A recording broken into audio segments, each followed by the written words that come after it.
take so long, my Lord, my sweet Lord, my sweet Lord, my sweet Lord. Sing it one time.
Just excuse all this tuning because the guitar is brand new and it's really tough being born. You know, it really is. You have a hard time, you know, because the guitar is just a shape.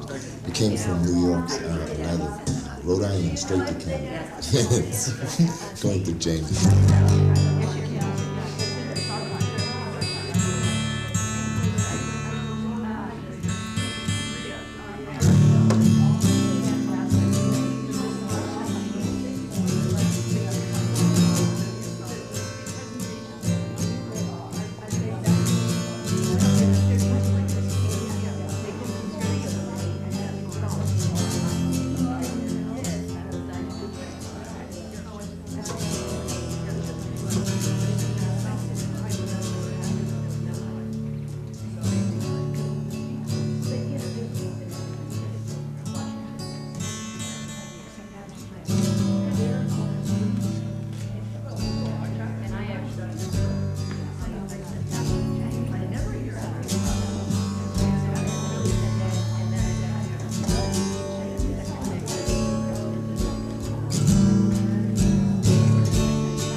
Just yesterday morning, they let me know you were gone. Soon memories and the plans we made were meant to you. I walked out this morning and I wrote down your song. Now I just don't remember who sent it to. Oh, I've seen fire and dancing rain. I've seen sunny skies that I thought would never end. Lonely times when I could not find my friends, but I always knew that I would see you again.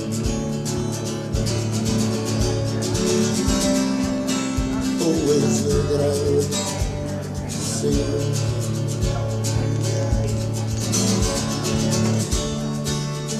Gotta look down upon you, Jesus.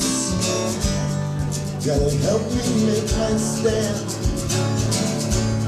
Lord, you've got to see me through another day.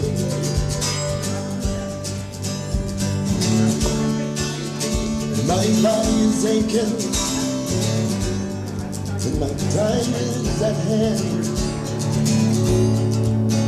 Now I know I won't make it anyway. Oh, I've seen fire and dancing rain.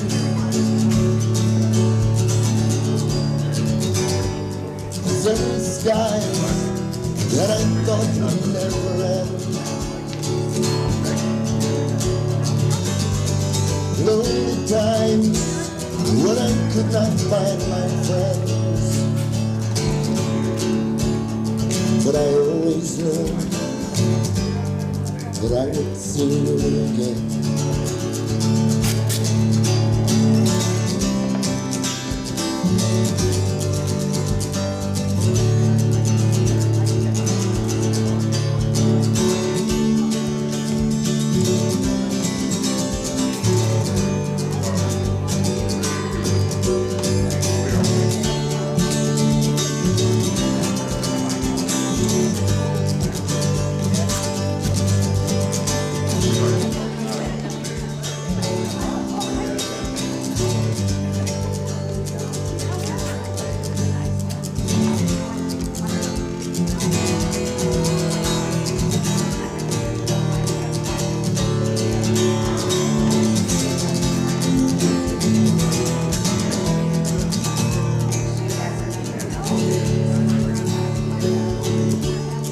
Walking my mind to an easy time,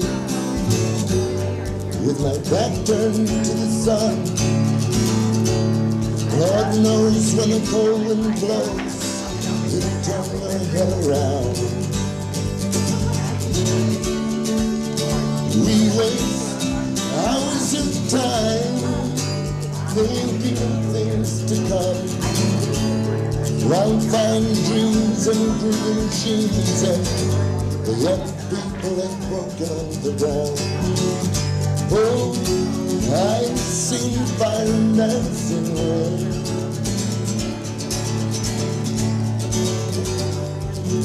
Lonely times when I could not find my friends. Sunny skies that I thought would never end.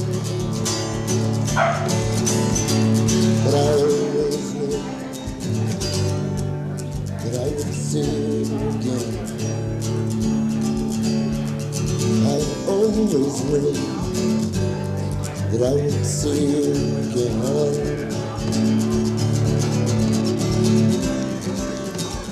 Always knew that I would see you again and again.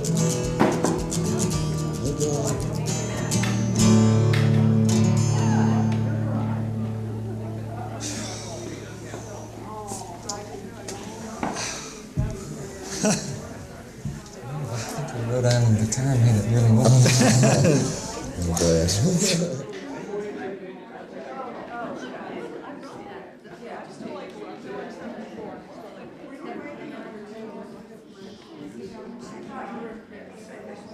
For each child that's born, a morning star rises and sings to the universe who we are.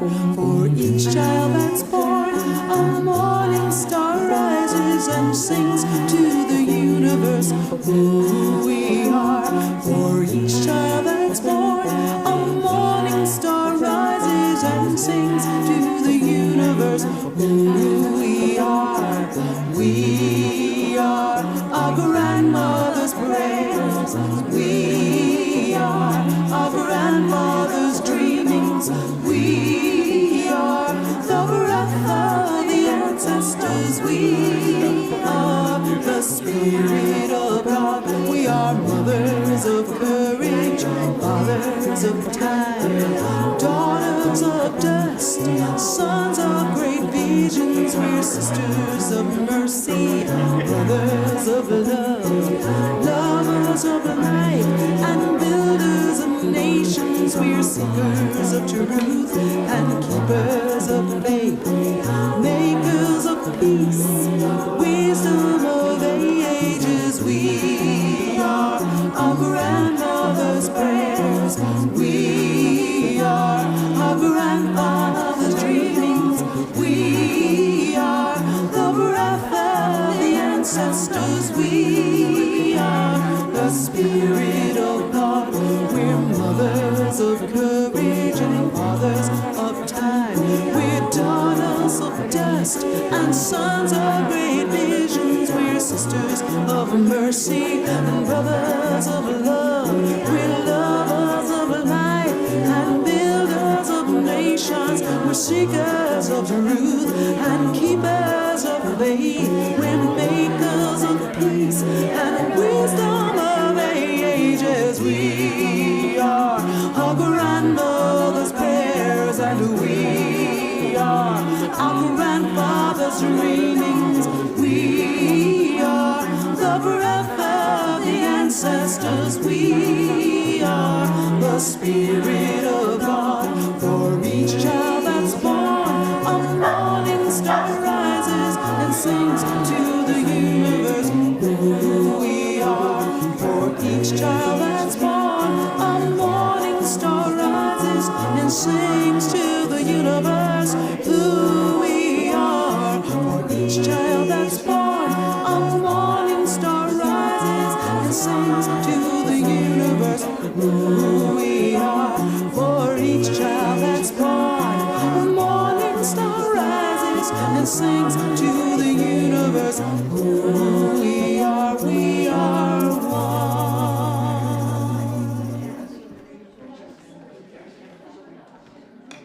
Let us please take our places. And now we begin. Good afternoon, everyone. Muy buenas tardes a todos y todas. Thank you kindly for taking your places now. The ceremony is beginning.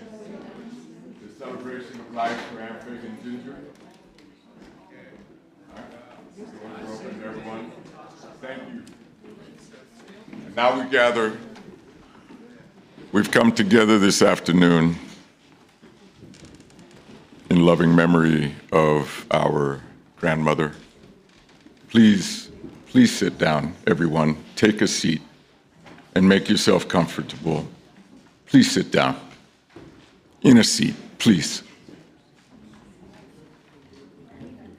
Marjorie Mickles, thank you for being here. You're part of my official welcome, and I am so grateful for the presence of everyone this afternoon, and especially Marjorie Mickles and Cynthia Papermaster and Virginia and Lucy Rodriguez. And I invite please the aforementioned sisters, elders, beloved allies and friends of Anne Fagan Ginger to please come forth. We have begun, and light the candles as we're gathered now in a sacred and kairotic time, of eternal time, to honor the life of our extraordinary elder.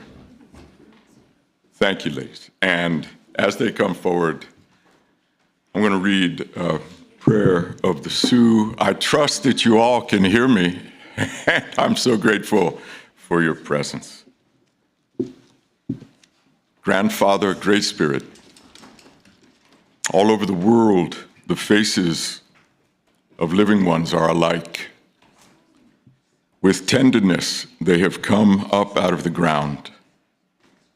Look upon your children, that they may face the winds and walk the good road to the day of quiet.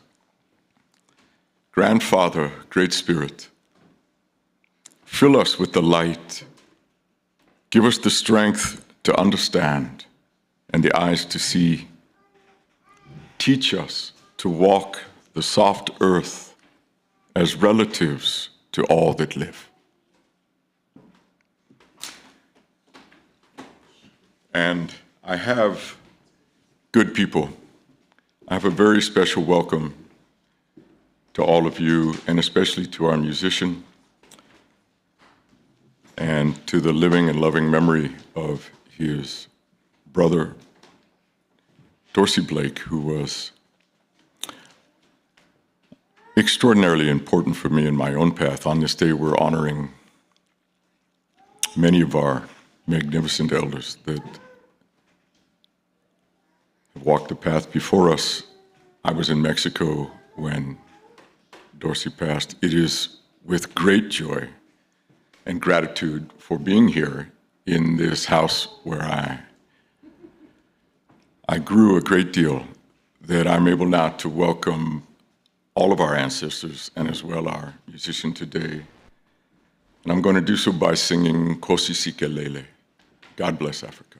It's the song of the truest devotion that I know. Nkosi sikeleli Afrika, Nkosi sikeleli Afrika, malupakan Yesu panduwayo, izwa imitonda zoyetu, Nkosi sikelela tina lusapo wayo. Nkosi sikeleli Afrika, malopakan Yesu panduwayo, izwa imitonda zoyetu, Nkosi sikelela tina musafo wayo. Morena boluka se chaba sa Jesu, ofedi se dintwale matswenye ho. Borela boluka se chaba sa Jesu, ofedi se dintwale matswenye ho. Oh, se boluke, oh, se boluke, se chaba sa Jesus Echabasa Africa. Next time I'll begin in a correct key for myself. Carl, thank you, sir, for your presence. We have an opening music from Carl Blake.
Mahalo nui loa, Carl. Thank you. And I hope my own nerves have calmed down a little bit. I have never been in this position before.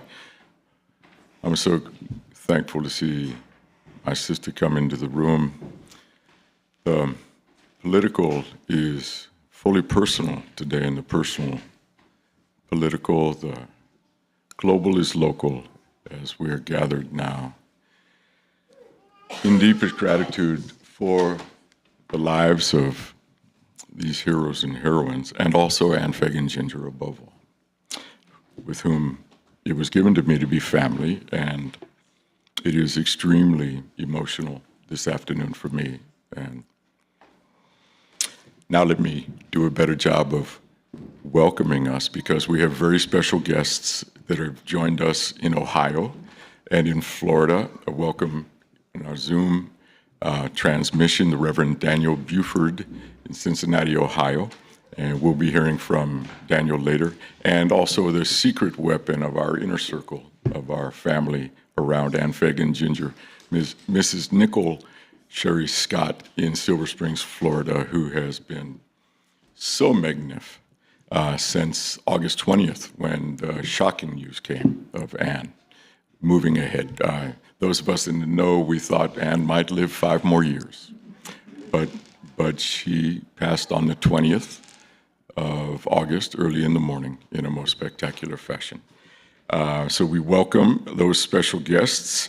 Our excellent tech man, the house always gets what it needs. Mr. Paul Norton has been heroic so far in making all of this happen as we've begun and seen that many media are involved this afternoon, and we're not merely limited here in the sanctuary.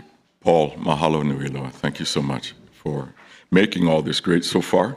And I want to invite, please, the great activist Phoebe Ann Sorgan, please forward. She's going to be our first speaker offering remembrance. Phoebe, I learned recently, is from the Old Dominion, is from Culpeper.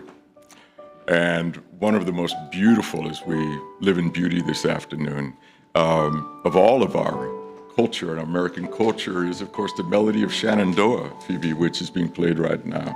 And I started about 3 notes above in Nkosi, and I made a botch out of that. Away I'm bound to go. Can y'all sing Phoebe up as she's going to offer her remarks about her relations with Ann Fagan Ginger? Thank you so much. And I figured you would like that, Phoebe. Yeah. Shenandoah, I love your daughter. Please share with us about your relations with Ann. So, I'm on the board here at the Fellowship and also chair for many years the Social Justice Committee, both of which, Ann was a longtime member here, and her influence lives on the Social Justice Committee. Thanks to her instruction, we often quote international law and human rights law. We send out press releases. Our last couple of press releases did quote violation of human rights law, and there's one in the works right now. We have a couple of attorneys on the committee now who are working on a new press release that will, from what they said, it kind of sounded like it might have been inspired by Ann or even written by her spirit. So we learned so much from her over the years. She was a mentor to so many. It's because of Ann that I went from a Social Justice Committee member to being a co-chair and then becoming a commissioner on the Berkeley Peace and Justice Commission. And I want to recognize former council member Chris Worthington. So glad to see Chris, who worked with Ann Fagan Ginger over the years, and also George Lipman, we worked together and we got things done at the local committee, at the local level. We got resolutions passed unanimously by the city council and sometimes not passed, but good efforts nevertheless.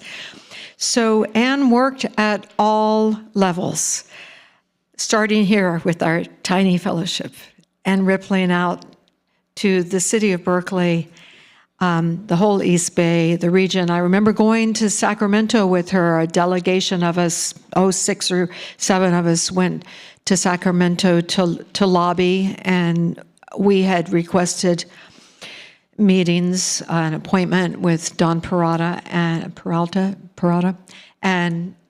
that was not forthcoming.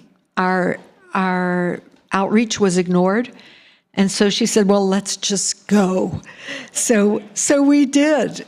And we waited in his lobby, and we watched all these suits walk in and out, lobbyists. They were granted interviews. We were not, but we sat and we waited, and we finally got a very brief interview and were able to give him a piece of our mind. So Anne, as you know, also worked at the national level and the international level with the United Nations, an expert on the United Nations. Just incomparable what she did with her life. And it is a great honor to be here. It was a great honor to know her and to remember her, and we will never forget her. Thank you.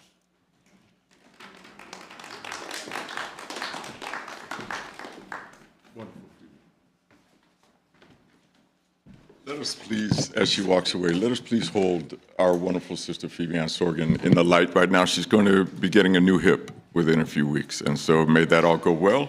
And within a couple of days after that, she'll be dancing and singing.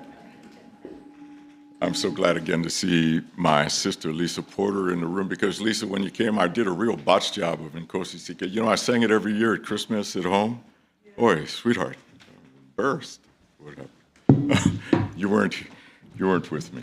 Let me please read just a couple of remarks about the Reverend Dr. Dorsey Blake, again, the nerves that I didn't get done, and right into Anne. As is written about Dorsey here, it's true of Anne. There was a spiritual giant residing in his small frame. This is Dorsey Blake I'm reading about now. We're gathered to honor the loving memory of the spiritual giant who is Anne Fagan Ginger. Of Dorsey, it was also written, nurtured by mentors and spiritual luminaries, such as Howard Thurman and Sue Bailey Thurman, Martin Luther King Jr., W. Hosea Williams, Cecil Williams, J. Alfred Smith, Matthew Fox, and Reverend and Mrs. William Lewis Blake, his parents, Carl's parents, among many others. That was what I failed to read because of my nerves a little earlier. And I would like Victoria Sawicki, to please come forth. Here is one of Anne's greatest allies. I'll speak to you a little bit about her afterward. Victoria, sweetheart, it is so wonderful. I've been thinking about you for these couple of months because I've been missing you. I know that late and soon life has been very much with you, as the poet said, sweetheart. Yes. Okay. Anne was a force to be reckoned with.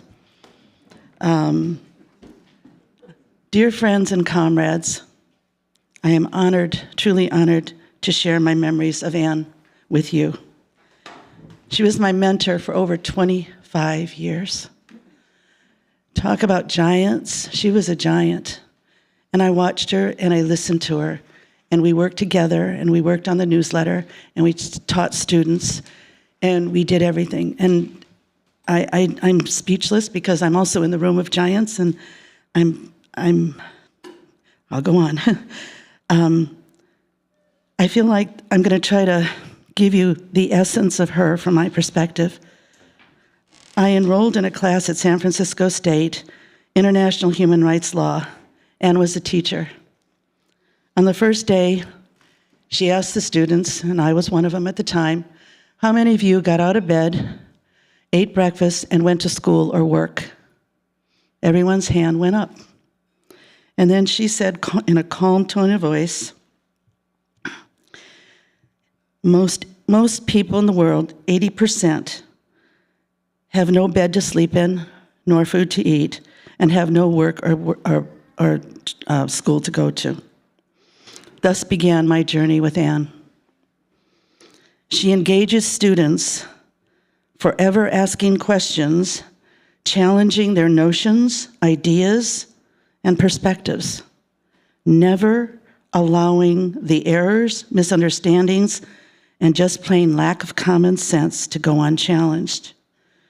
And she did this without insulting, dismissing, or making the person feel stupid. One day as we left the classroom, we were walking, and she ran into a colleague. And she said, "This is Vicki Sawicki, and she is a union member," as if that was the greatest thing on the face of the earth. And that's another quality that she has. She valued workers, she valued unions, she valued the working class, she valued workers, and just plain old work.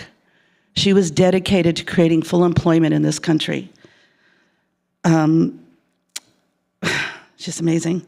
She taught Berkeley students in her office, and she'd go inside. I don't know if the box is here, but she'd put this big box on the table and say to the students, "This is my FBI file." And the Cal students would they were like shocked, really. They were kind of naive. And she pointed out that most of the documents were redacted, but there was one page that she always pulled out, and she said, "When I was 16 years old, she was already on the radar." And she pulled out and she said, "The FBI said I was here and doing this." And she goes, "That's a bold-faced lie. I was here doing that."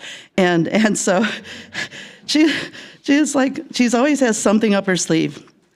I believe that Anne believed with every cell in her body that human rights were sacrosanct and international laws were important here in the United States because they inform and expand our rights here. That's important. I mean, it really is important because everyone thinks the United States, we're the greatest, we have all the rights. But by studying international law, it actually strengthens and informs and expands. And that was one big lesson I learned. I have some words to describe Anne. She was brilliant, prescient, unstoppable, courageous, good-hearted, fearless, determined. And I used to remember sitting in the dining room table or in the office with many of you in the room, and there'd be a discussion. And I really have a lot of respect for everybody in this room, and I know how smart everyone is. And she never really took over the conversation. And then at the very end, she'd say something, and I'd go, "Jesus, there she goes again." She used to take, to me, she took the discussion to a whole higher level. And I was always impressed with her intelligence. Like I said, she valued workers, and because I'm still a member of a union for 52 years, she considered workers salt of the earth. And I think her values were embedded deep, deep in her DNA. She never talked about herself. I feel like she was egoless. If she would talk to strangers, and she'd go, "What do you think? Do you know Angela Davis?" And then a conversation would ensue. I mean, she was concerned about what you thought and why you thought that. And I witnessed that so many, many times, and many great conversations came out of that. Probably my biggest thing I'm most proud of. I wouldn't be where I am today without her. Just 2 points.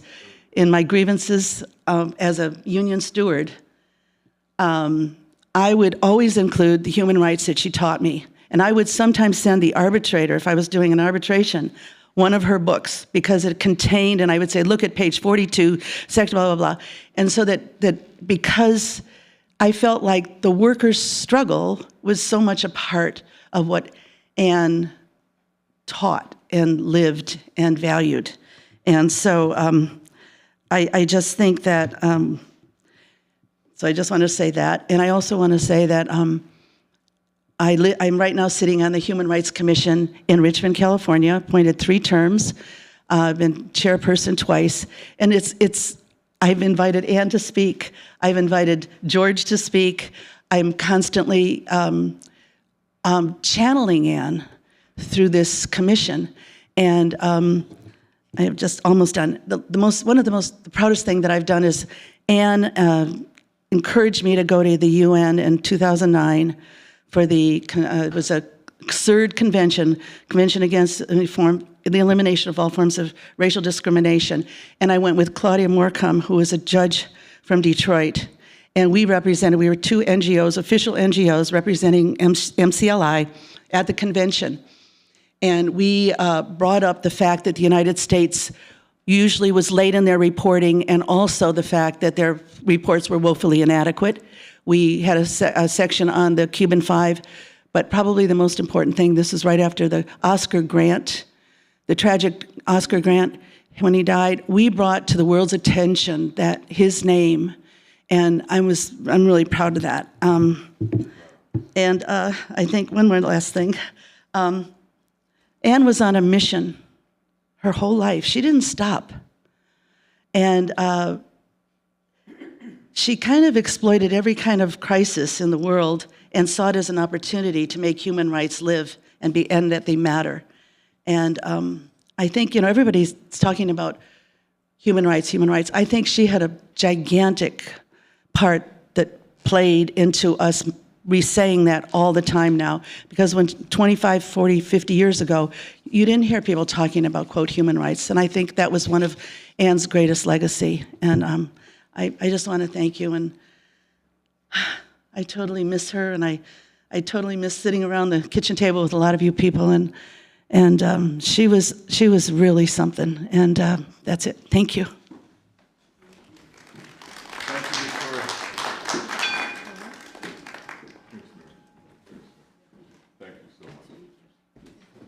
Going back almost 25 years ago when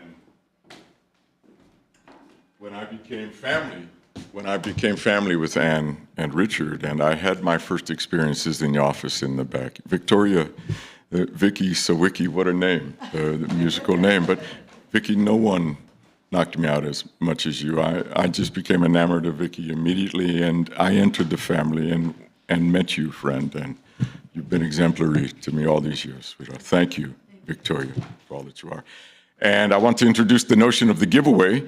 There are going to be lots of things given away today. And for 2 months, Victoria, I've been waiting to be able to offer this work of art right here. This will be for you, Victoria. And this was in Anne's home all of her life. And we've been sharing her precious possessions with the people who are dearest to her. So, and for you a little later. And now we're going to have our first great creation, aren't we, Paul? We're now going to have the video that Jennifer Smith has made for us of the Negro National Anthem, and we're really going to be romping here. Please, Paul, let us have it.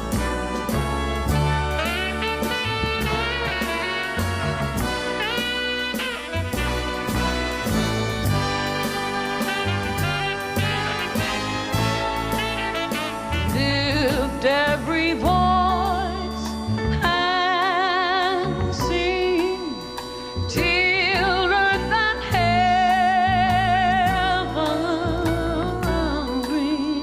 ring with the harmonies.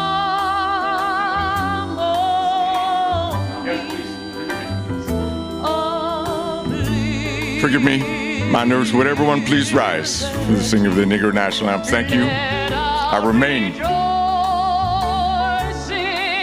off my game. Thank you all.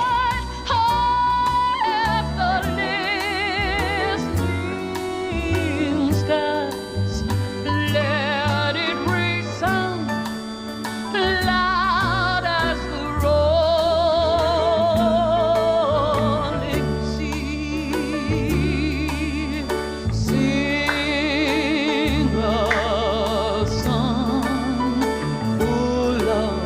the faith that the dark past has taught us.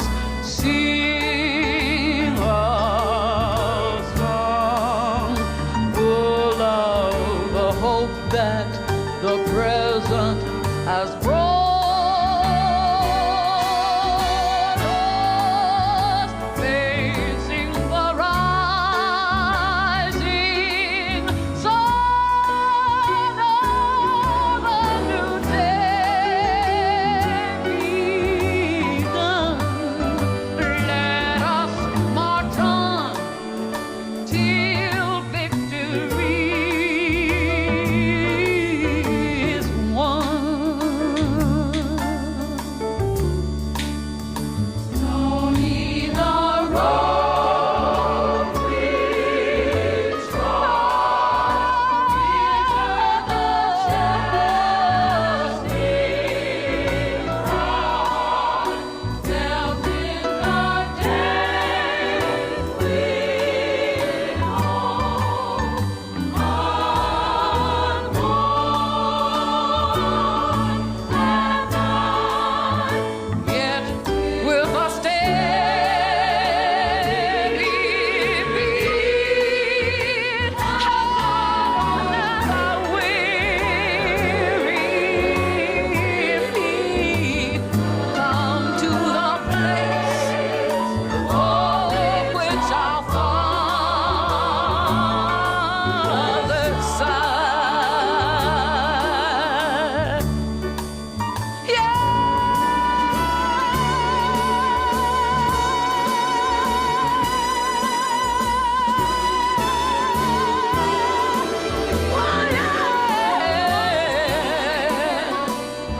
Let us march on till victory is won. Yeah, let us march on till victory is won. Let us march on till victory is won. Oh, yeah.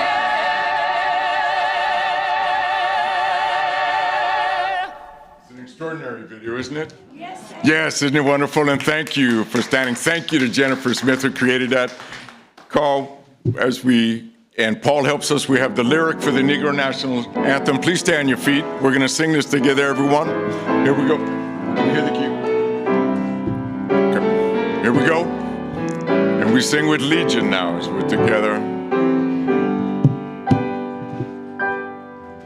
Lift every voice and sing till earth and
and you all may see Thank you, Carl. And thanks to you all. That was wonderful. And I want to introduce now an integral part of our ceremony is the giveaway.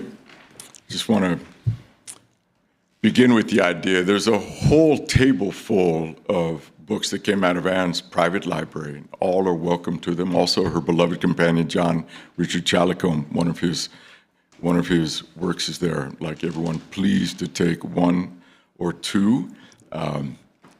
It's a fantastic library just over there. And I want to introduce the language of a past librarian of Congress, Daniel Borstein, because in our central altar, we're celebrating Anne's accomplishment as an educator and as an author, as an editor. It's 25 books that she wrote or edited. You see the great care that things have been put together.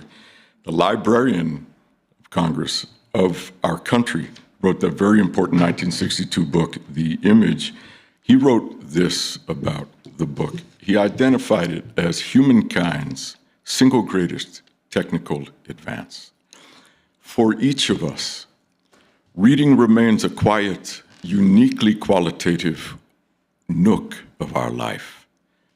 As readers, then, we are refugees from the flood of contemporaneous mathematized homogeneity. With a book, we are at home with ourselves. I would like to invite Lucy Rodriguez, please, to come forward. She's our next presenter of Remembrance. Lucy, thank you so much. I don't know Lucy very well, save for that she is an integral member of Anne's inner circle, and I look so much forward to your remarks, Lucy. You remember that I was half an hour late when we were going to get to it a couple of weeks ago because I was pissed when I should have been at the chief. Well, welcome, everyone. Please welcome Lucy. Thank you. Thank you. Thank you very much for inviting me. I feel honored and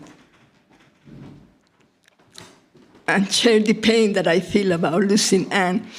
I met Anne. I had the privilege and fortune to meet Anne at my second year of law school. I was at Wayne State University, and we had a Lawyers Guild chapter. And she was giving a talk in Santa Clara University here in California. And for some reason, I was sent as one of the delegates of the students of the Lawyers Guild to come to this conference, to this talk of Anne. And I was so happy and surprised when I heard her talk about how immigration attorneys and criminal defense attorneys, labor law attorneys, and international attorneys should always be together and try to find the links that joins their struggle, because they'll be stronger by that, by sharing the knowledge. And she also, I was very interested in those days I wasn't thinking so much about immigration law as I was thinking of international law, or even, I wasn't sure what I was going to do, but immigration wasn't really in my mind. She then started talking about the United Nations Charter, and she made us, she told us about how the United Nations Charter was written, maybe of you probably already know that, in 1947, and it was also later, I think it was in June, and then a couple of months later it was ratified. And she made us repeat this. It clearly states that no nation shall use force or threat of force against the territorial integrity or political independence of any other nation. And look what we're living today. I think if Anne could see that, I think she will come alive again, because, I mean, and I feel like what I can do when what she told me, and her example when I saw the pictures and learned about her activism at the University of Berkeley. I was like, we need her at this moment more than we always will miss her, and she's always been a wonderful person and very active and productive. But I think that at this moment, she's the person we need. And I don't know, I wish I could, we could teach other people to emulate her. And I wish I could transfer that excitement that I felt when I heard those words. Because I come from Latin America, and we saw I saw as a kid, my parents were very political, and so they taught me early on, the relations between the US and Latin America. And I was so happy to hear her that this saying about the United Nations Charter.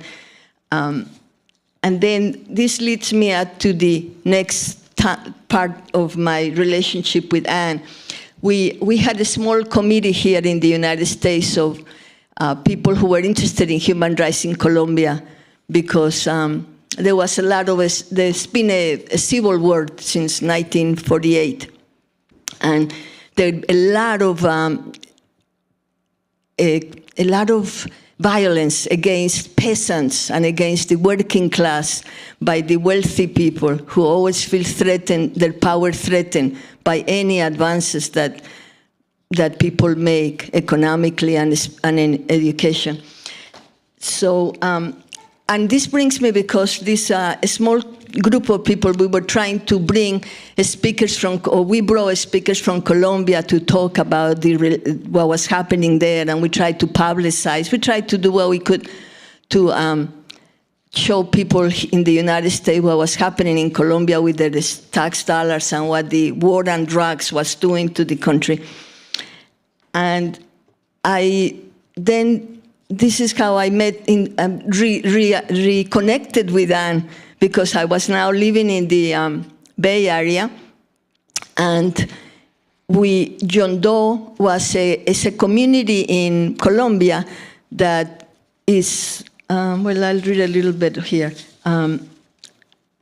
It was a town founded in 1941 because of the discovery of oil.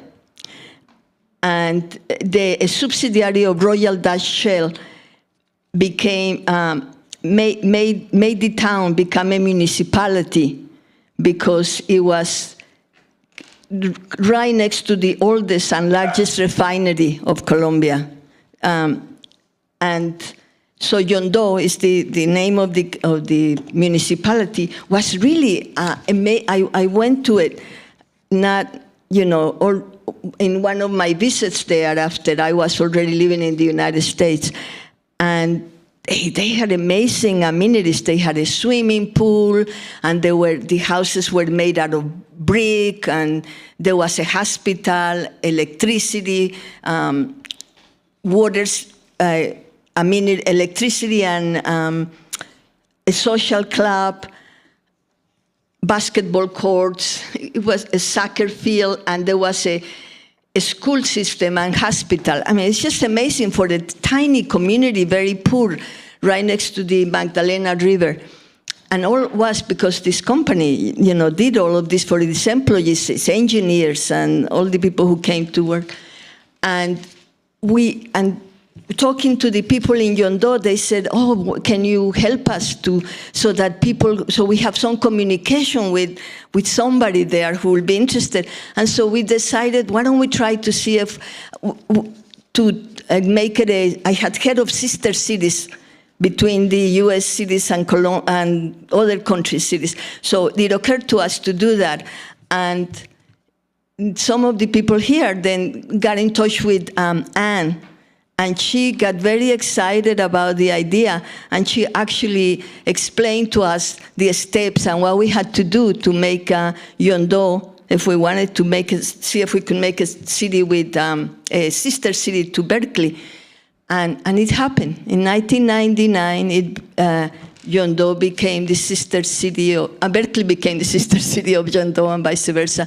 And it was great. The city, John Doe, had been seeing a lot of massacres of people who wanted to get them out because, one thing that I forgot to tell you is that the company that took over the control of this town had signed a contract for 40 years, but when they saw the violence coming and how many people were being killed and the peasants, they got afraid and they left. They decided they're going to cancel the treaty that they had with Colombia of doing this exploration of oil.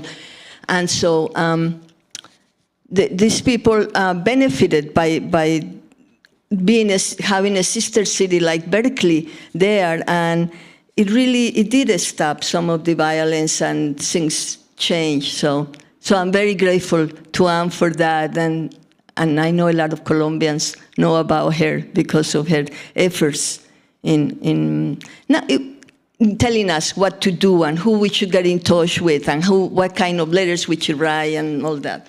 So it's a great loss and a personal loss for me. And thank you very much for letting me express all of this today.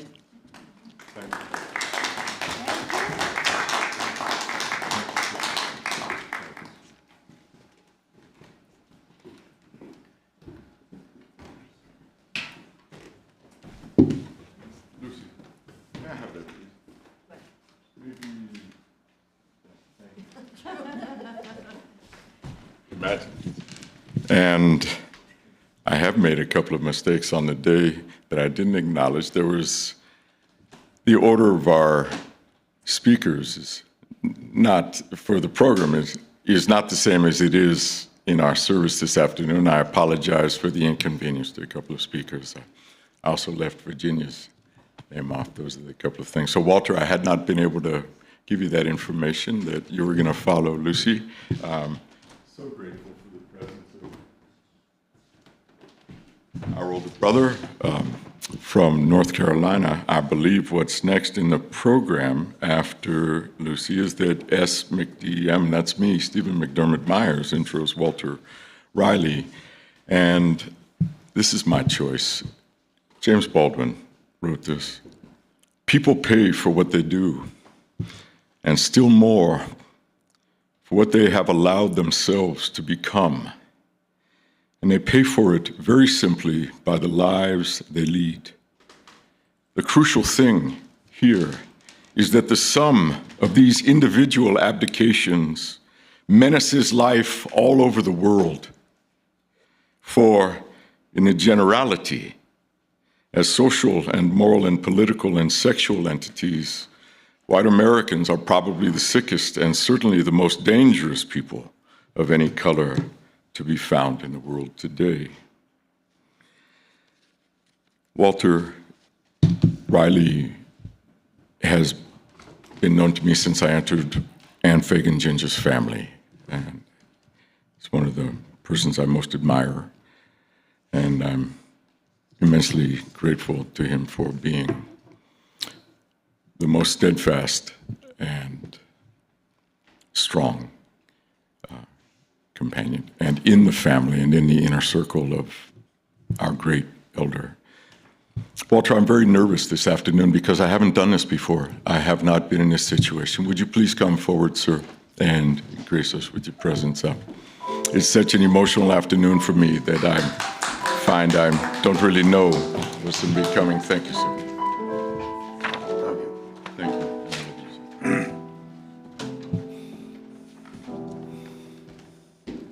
Thank you for the honor of being here and in lifting up Dorsey Blake. I last saw you and your brother at my house. Dorsey, we have to remember because he was just a tremendous fighter for justice and sincerity and a philosophical approach that made a lot of difference in everybody's lives. And through us, we made contact with the liberation struggle in Haiti and with Aristide. So thank you. Thank you also for including Lift Up Your Voice and Sing. I think that is the song that most accurately represents the struggle of our class of people, working people, people who fight for liberation, who have honor, freedom, and liberty around the world. When you look at the lyrics of that song, it's so fitting that it should be part of this kind of a ceremony. And I insist in my own presence when I'm around, when the song comes up, that we stand, because it's part of the struggle that I was in from the civil rights movements to the 50s to the present. It honors the struggle of people who are fighting for liberty. It honors the struggles and hardships and humiliations that we faced as a people living in this society, in this belly of this capitalist exploitative system. A system that doesn't recognize the humanity of folks that Ann Ginger stood for and fought for, and that we're all a part of. And I feel somewhat I shouldn't be the adequate person standing here. I've only known Ann since 1985, the middle 80s. I know there are many people who've known and worked with her, and some of you much longer or have longer histories.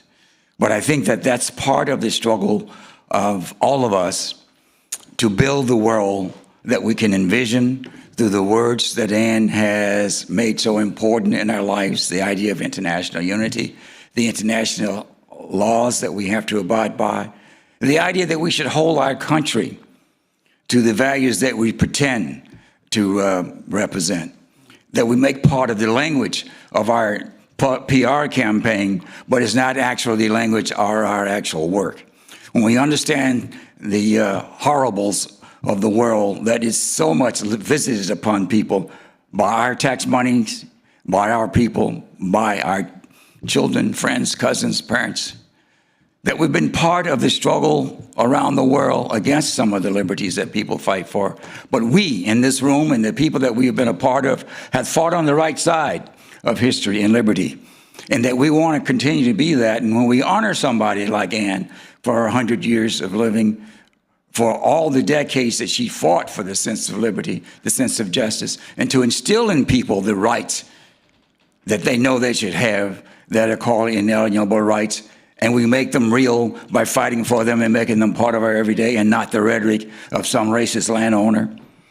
When we understand that the struggles that we are a part of are not elevating the political and economic and powerful elite, but elevating the struggles and world of the working people, the masses of people, the folks who fight for liberty.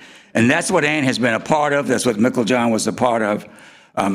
That's what I remember from being in Meiklejohn, that this is all a part of a change for ourselves, building the ideas, expecting us to understand the values, developing those concepts that keep us fighting. And I want to lift up that in every way that I can with all of us, that we build our sense of community.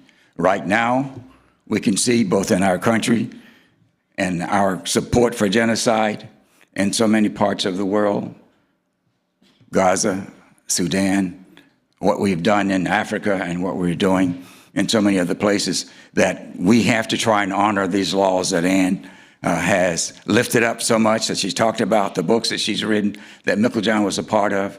I was so proud to be part of Meiklejohn as a chair for a period of time and got to know Ann.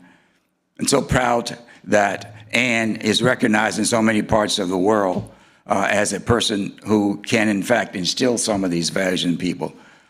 When I was more active with Meiklejohn, I saw that people were wanting to be interns from China, from the Middle East, from South America, people who were spending their own money to come live here just to be in the presence of all of us and the ideas and values and struggles and organizations and the training that one gets at Meiklejohn.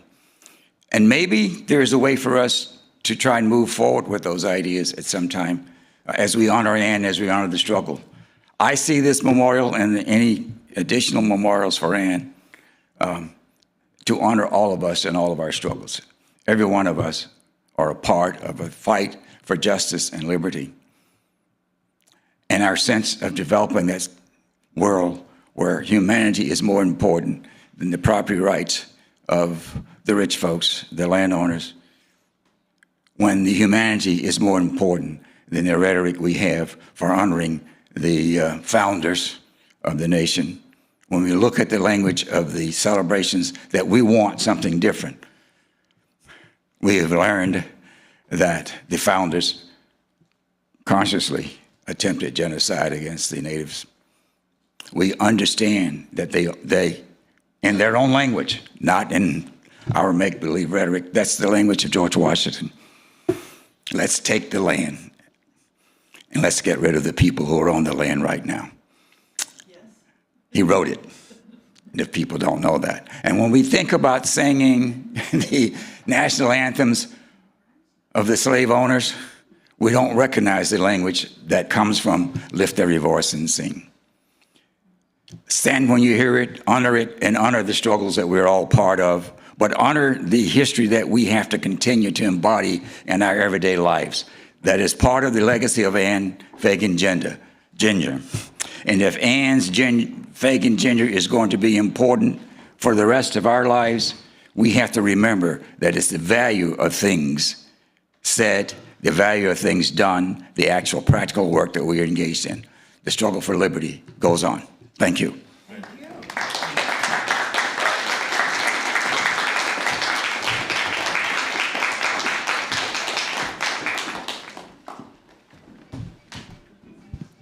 And I had planned on reading this.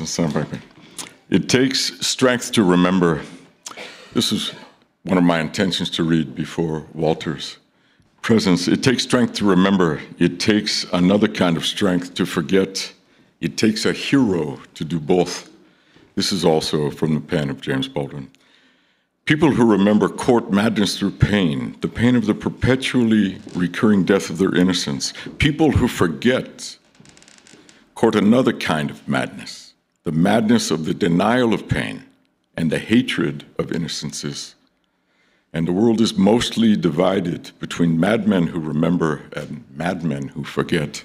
It takes a hero to do both. And that is going to be how I was going to call Walter forward. He's a hero to me, Walter Riley. Say it quietly, I say it plain. Next in the program is the first sing-along. And this is Song of Songs at the center of our culture. And thanks to Paul, we're going to have the Woody Guthrie lyric up. We all know this. Why don't we come to our feet to sing, if you're comfortable, if you would like. We've known this all of our lives, each one of us. It's the song of this vast continent, Los Estados Unidos. And we are Carl's going to play the Woody Guthrie song, This Land Is Your Land, and we're going to look at the lyric, thanks to Paul. And in a moment, we'll go after it.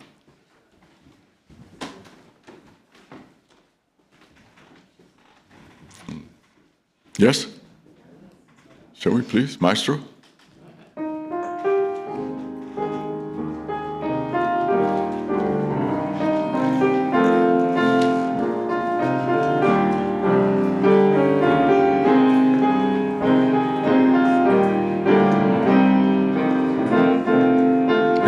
We know this. This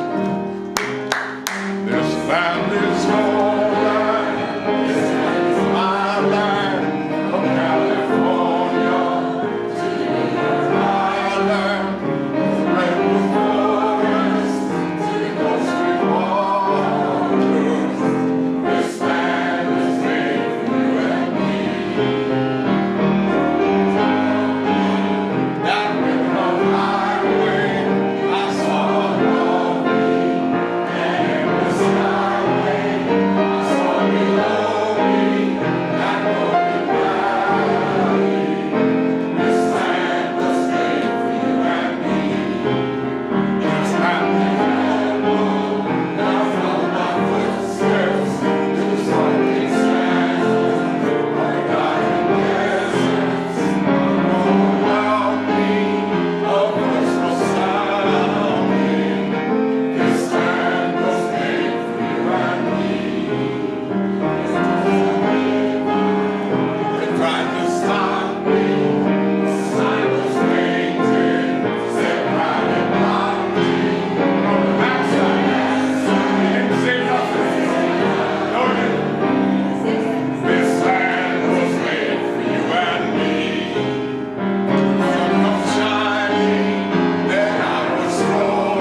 That's great. A song of songs. I believe that we've been honoring elders today and those who have passed, and I believe we've seen photographs of our wondrous Berkeley wise woman, Joanna Macy, earlier in moments. Right. Someone who's dear to me has just come in. It was very intentional. Berkeley misses our grandmother, Joanna Macy, our wise elder. Anne Fagan Ginger has very few peers. We are honoring some of her very few peers this morning as well. Let's see, after the song, here is the ace up our sleeves, good people. Paul, we're going to see the grande dame, the great woman herself, aren't we? Thank you, Paul. Here's Anne Fagan Ginger. The video, please. That's Cynthia McKinney, the Honorable Cynthia McKinney there. Anne Fagan Ginger has very few peers. I have to do a little bit of mansplaining. It's not my fault. My best mate of Berkeley at the time took this photograph, making me look so bad. Lucy, I was going to have this up here when I was introducing you because we don't really know each other, but I'm Anne you know. Fagan Ginger, and I got involved with the National Lawyers Guild in 1946. In my second year in law school, I lived in Michigan, and I was going to the University of Michigan in Ann Arbor, and I knew Ernest Goodman and Morris Sugar, who had a labor law firm in Detroit, and they were members of the National Lawyers Guild, and so I heard about it, and I started a chapter at the University of Michigan, which nobody else had ever done. And I went to the Guild convention, I think in Cleveland, and met all of these lawyers, black and white, a lot of labor lawyers, and immigration lawyers, and I was very impressed. And I also met a remarkable woman named Carol Weiss King. She was a leading founding member of the Guild, and she had many, many cases in the U.S. Supreme Court, more than any other lawyer, I think, probably in history. And she's not well known today, but when in doubt, write a book. So I wrote a book later about Carol Weiss King, human rights lawyer. And the interesting thing about Carol was that she was a human being. And if you were going to go to New York, you stayed with her. And if you stayed with her, then you went with her to her office and you met her clients and you got a concept of what it's like. She was very militant, she was very active in the Guild, and she impressed me as a leading woman activist. And so I started the chapter in Ann Arbor, and I can't say that the university favored this, but they couldn't do much about it. And then the next year I moved to Detroit, and I thought I'd get a job because I was past the bar, I was a lawyer, I graduated from the University of Michigan, I was active in the National Lawyers Guild. Nobody offered me a job, and part of the reason was I was a woman. And it didn't occur to them, actually, even in the Guild, that a woman could be a lawyer. And they didn't treat Carol the way they should have treated somebody deferentially for somebody who had that many cases that she'd won in the Supreme Court. So the Guild finally hired me, but not as a lawyer. They hired me as something or other, a secretary, I think, to the Guild, instead of calling me what I was. And this bothered me, but that was the reality. And then I moved with my then husband to Cleveland, Ohio, and was active again in the Guild. The important thing was to work with labor union lawyers who were active, and there was a union struggle then going on. And then came McCarthyism. And McCarthyism wasn't in one piece, it was in many pieces. You had to take a loyalty oath, an oath that you were not a member of the Communist Party. You had clients who were being up for deportation because they were members of the Communist Party. You had people who were members of the Communist Party who were active in unions who were being displaced. You had the Taft-Hartley oath saying that you were not a member of the Communist Party in order to be active in a labor union.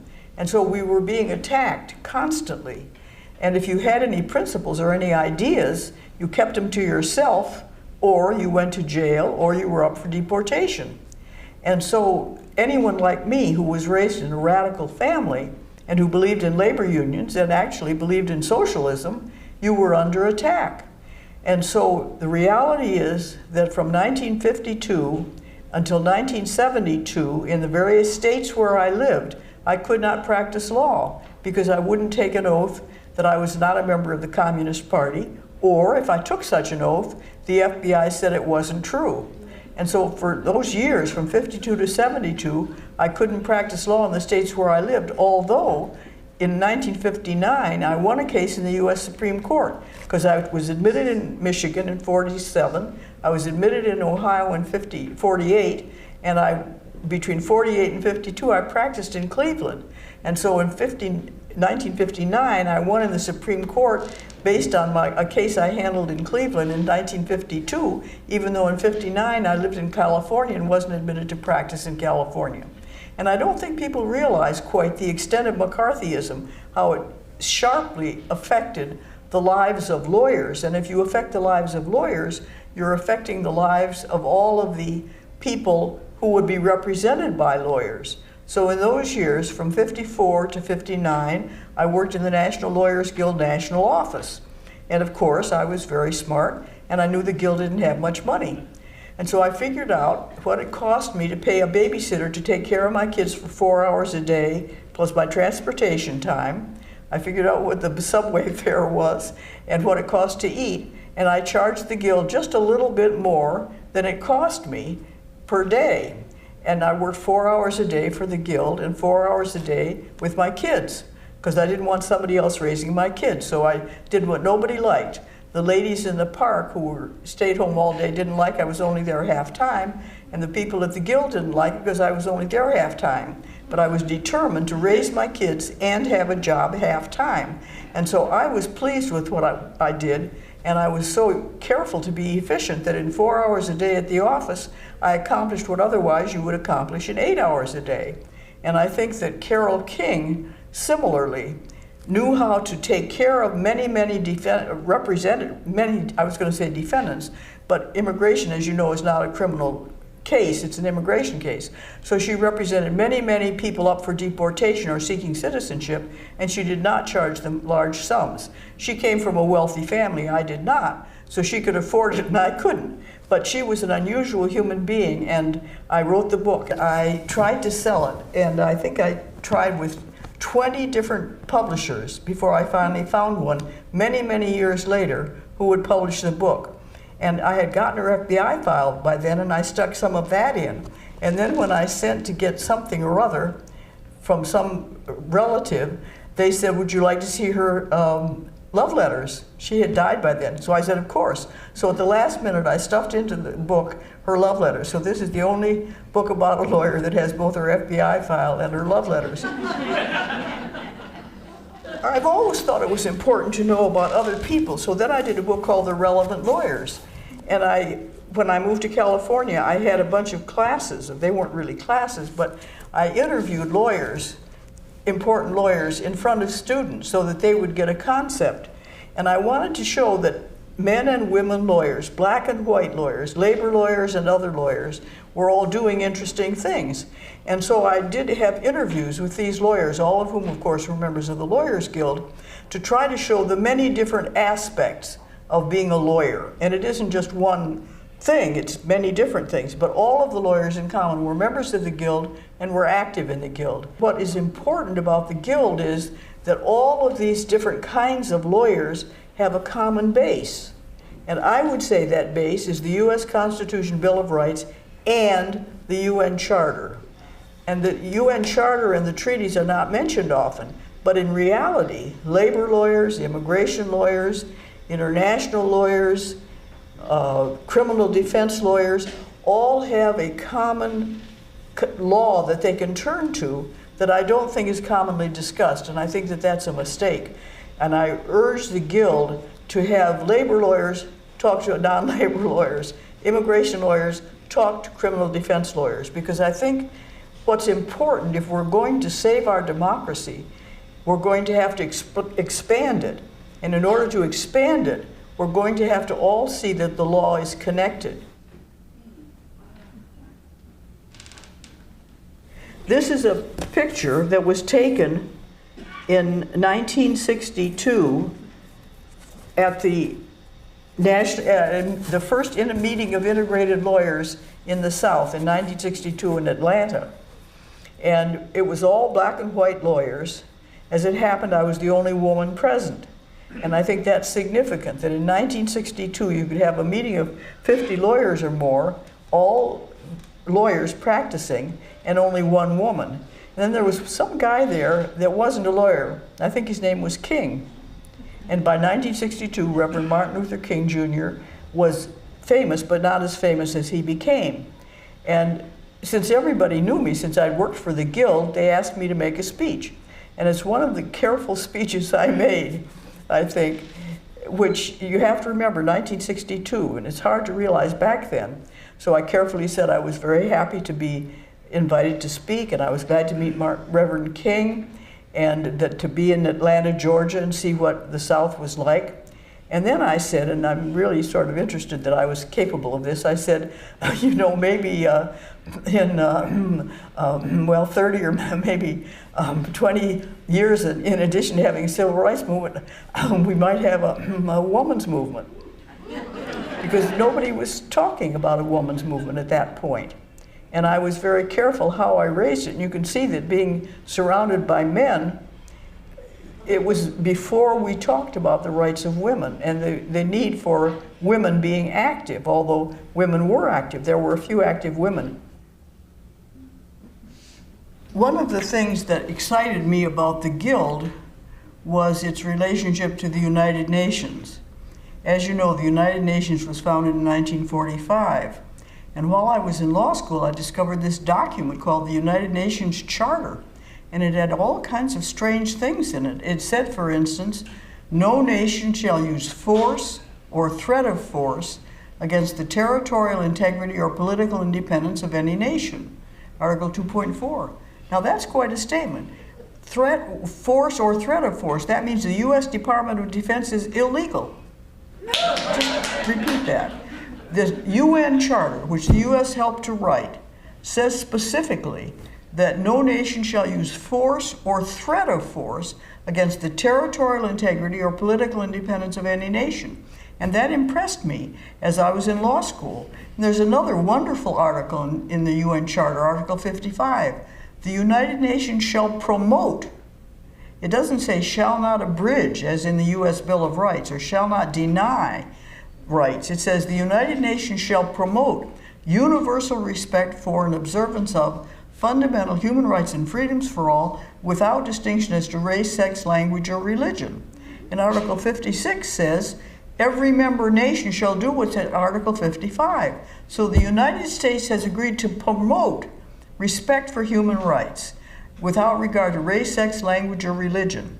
And after the UN Charter was ratified in 1945, Eleanor Roosevelt pushed for the adoption of the Universal Declaration of Human Rights, and it went further. So it didn't just say race, sex, language, or religion. It said race, sex, language, religion, national or social origin, property, birth, or other status.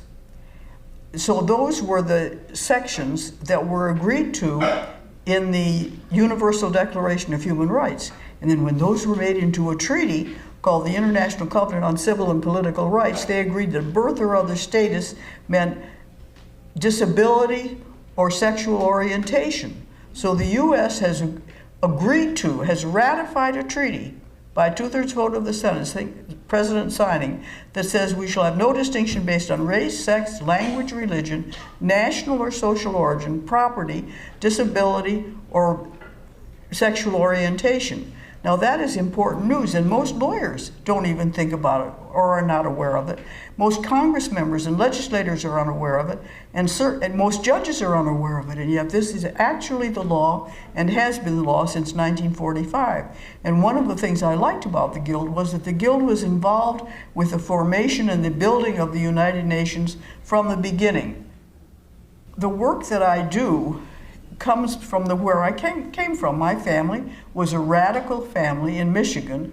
I was raised in Michigan, and I've just written a book which is about what my family did in the 1930s in Michigan. My father was an English, Quaker, Irish, Catholic farm family boy. My mother was a Lithuanian Jewish city merchant girl, and they met at the University of Michigan and married and had 4 daughters. And they raised us all to be radicals in East Lansing, Michigan. And that was more difficult than you might imagine, because they moved to East Lansing because it had a good school system. It also had Republicans all around us. And so when I was in the 4th grade, for example, the son of an American Legionnaire on the playground said, "We'd be better off if your mother was dead." And he said this probably because my mother had run an investigation of the Michigan State College administration in which she found all kinds of wrongdoing by the administration, which required changes in the setup of the administration, because the administration and the bank were connected and they were doing things illegally, and she caused a change in that. And apparently this young boy had heard this from his parents. But in any case, my parents were radicals, and then in 1934 they started a newspaper called the News of Lansing, which came out once a week, and it was free, and it went to every house in Lansing. And it was a pro-labor newspaper in 1934, 35, 36. And one of the reasons I wrote this book is that we're in a period today that's not dissimilar from the 1930s. We're in a depression. They were in a depression. And one of the exciting things that I can report, and I do report in the book, is there were millions of people in the 1930s, in 1934, who hated Democrats, hated Negroes or African Americans, hated unions, and had jobs. And by 1935, those millions of people welcomed Democrats, welcomed African Americans, and built militant unions. Within 1 year, they switched, and they were ready to sit down at their jobs in a new kind of a strike called a sit-down strike. If you strike and you walk out the door, and the door is locked then, the boss can do one of two things. He can hire other people. You're picketing in front. He can hire other people to come in the back door and do your job, or, and some of them did, he can open the back door and move the machinery out so that there's nothing there. But if you sit down at your job in a sit-down strike, he can't do that. And that's what they did. They had sit-down strikes. My parents very strongly participated in those strikes. And I might mention in passing that when my parents started their newspaper, the local banker asked them to come in. And he said, "We're glad to see a second newspaper in Lansing. We have one daily paper. There's no conflicting paper. We welcome another newspaper. Now, if you'll just bring your editorials by on Wednesday so we can look at them before your Friday." So my parents, of course, said, "No, we're not interested." But I was raised in this family, and I had a lot of interesting experiences that I tell about in the book. And I think that it's important for people to have these concepts. I don't know how many of you have been to a union meeting, but the first union meeting I went to was very interesting. I was in the 4th or 5th grade, and I said, my father's going to a union meeting, so I said, "Well, please take me." "Well," he said, "well, all right." So we drove from East Lansing to Lansing, and that's where the automobile workers were. I thought the meeting was in Lansing. We drove past Lansing. That was strange. And we kept driving way into the country. And finally we came to a barn. And my father parked the car, and we walked quite a distance in the dark to a barn. And there was no electricity there. There was just a little bit of light in the center. You couldn't see anybody there. And that's where the union meeting was held. And it was held there so that nobody could see anybody, and nobody could then tell their boss, as a spy, labor spy, who was present at the meeting. And I never forgot, I don't remember what was said at the meeting, but I will never forget seeing a union meeting held in this way, which had never occurred to me when my parents said they were going to a union meeting. So I had a lot of interesting experiences by watching my parents, and I think that that was an important part of my upbringing, which led me, of course, into the National Lawyers Guild. In the 1950s, no one knew who would be brought before an Un-American Activities Committee to testify. And no one knew when they walked in the door whether the lawyer would admit that he was a member of the Communist Party and name other names, or would refuse to answer. And so we all watched name by name as different lawyers did different things. And it seems to me it's important for the Guild today to understand that a Congressional Investigating Committee can investigate alleged communists, or can investigate racists, can investigate people who are violating human rights. And I don't think we've done enough of this partly perhaps because of this. And as you may know, the Guild finally took an affirmative position. We dared to sue the Un-American Activities Committee and say that they had no right to put us on the list. And we eventually won that case. It was an affirmative step, and the Guild argued many times before we took that step of actually suing affirmatively. And there were other people who said, well, let it go away or let time pass. The Guild took an affirmative position and attacked the enemy, and we did win. But it wasn't easy.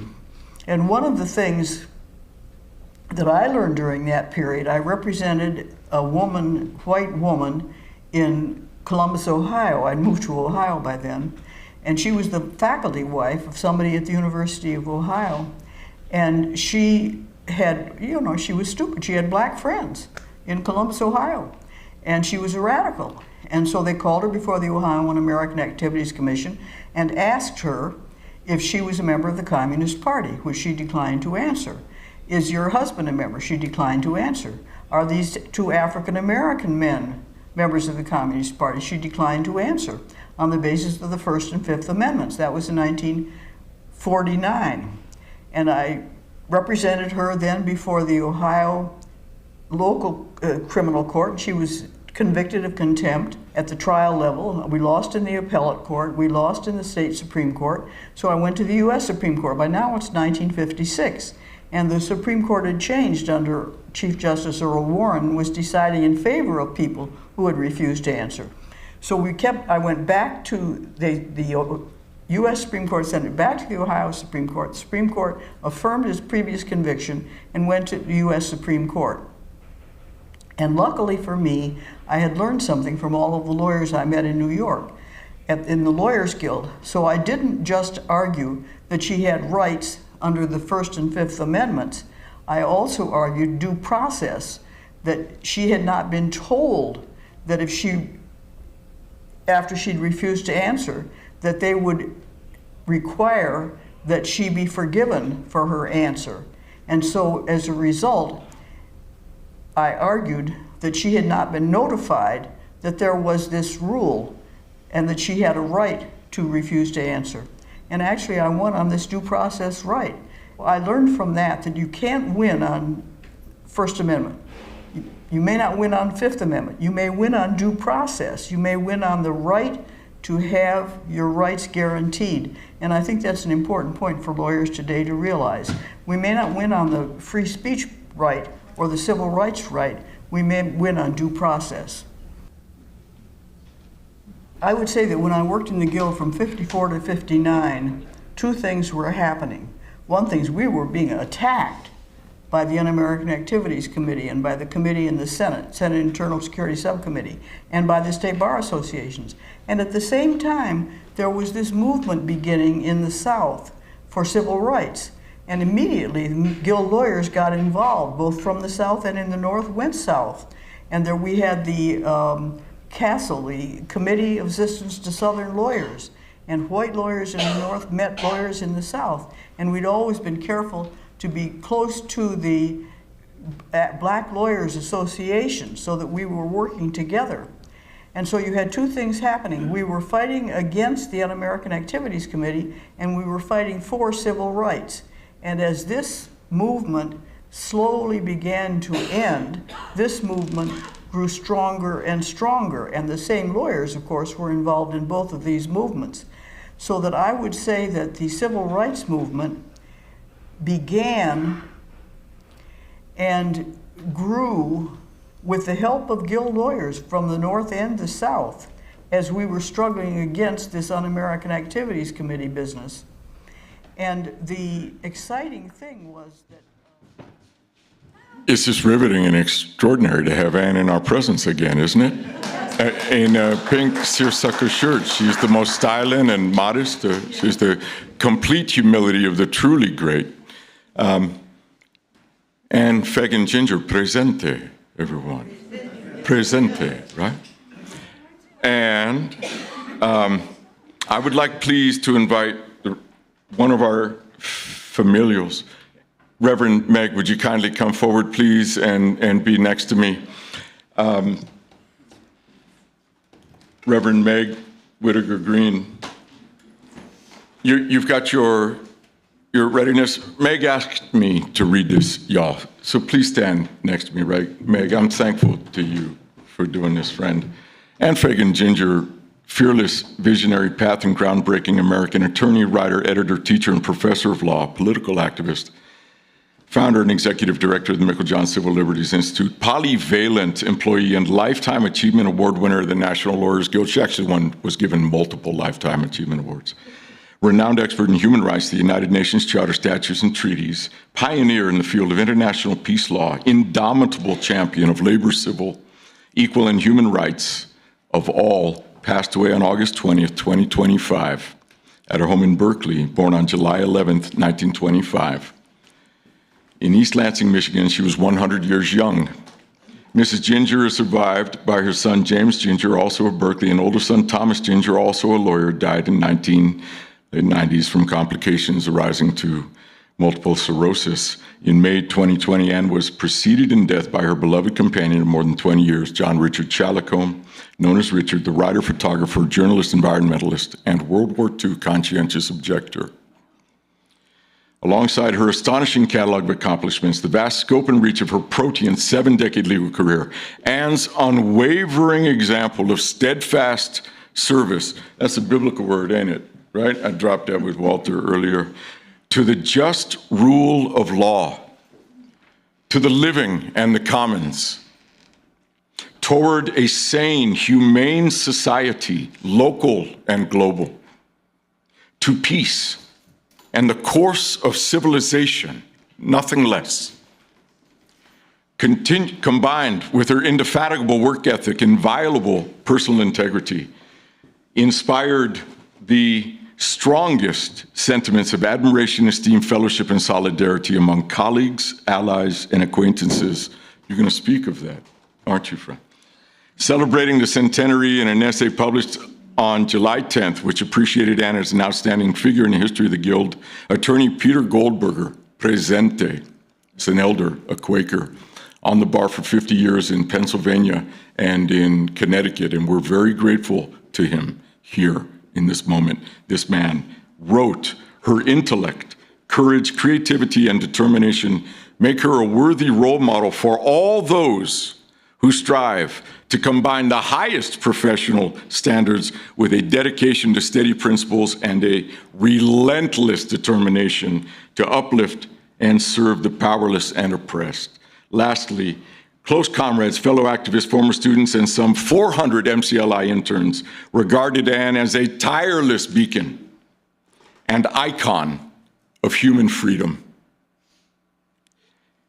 Reverend Daniel Buford, who listens to us now in Cincinnati. We don't have him on Zoom, we have him on the telephone. Aloha, older brother. We love you out here in the Five and Dime.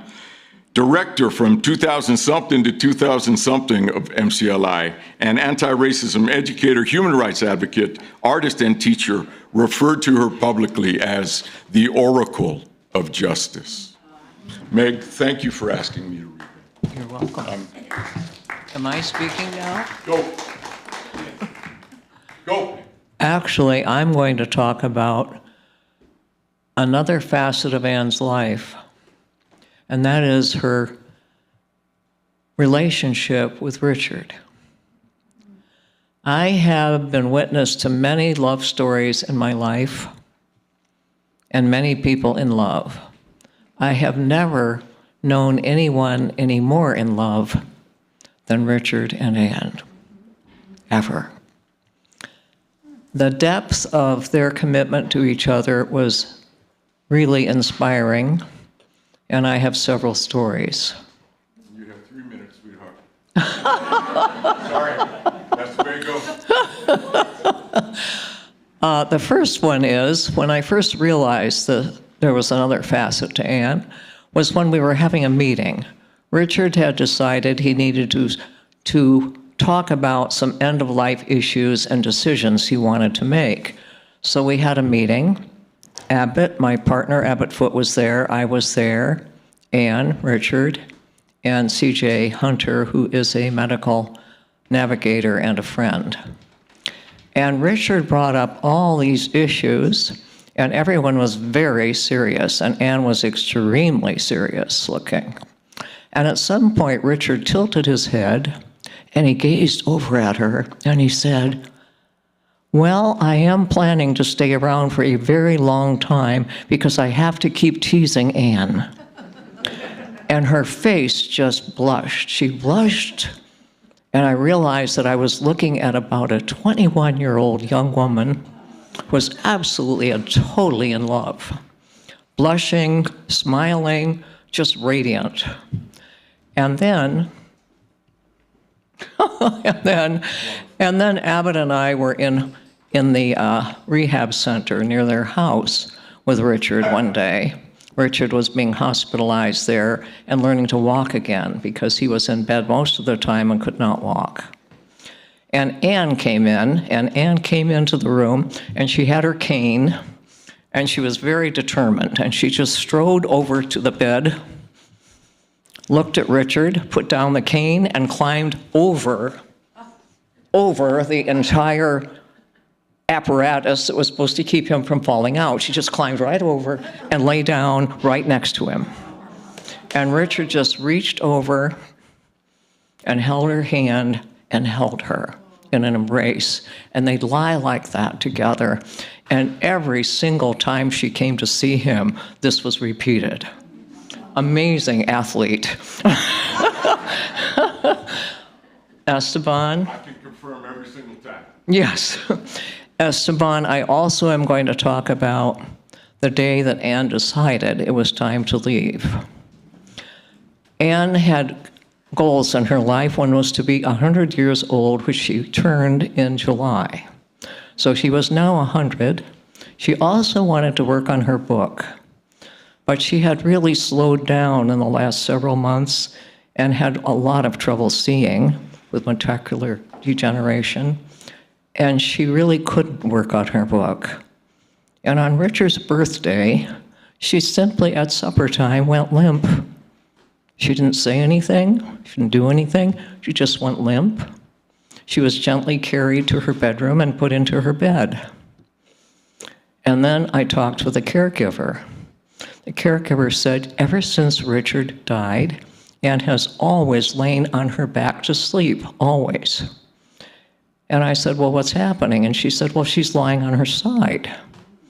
And I said, well, is she lying on the side where she can see you?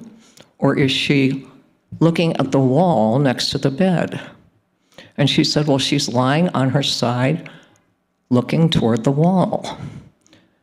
And I said, oh. And that's when we realized that Anne had decided to join Richard.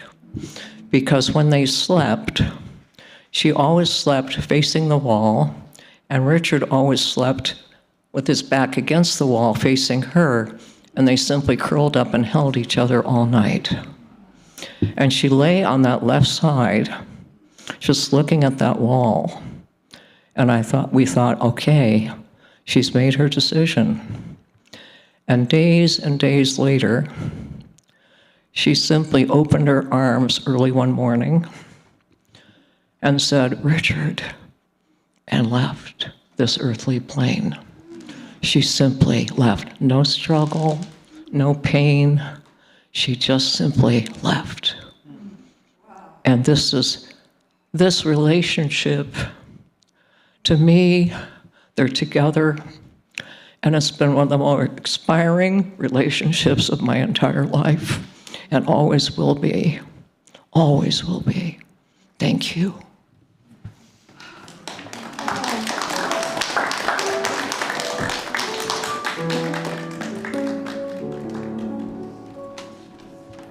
And indeed, it's true that the Reverend Meg Whitaker Green is in the center of our family, this given and found family of ours.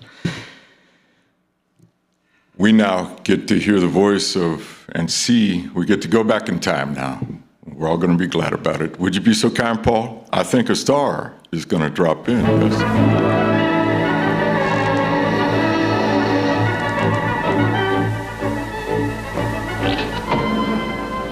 Yes, second here today.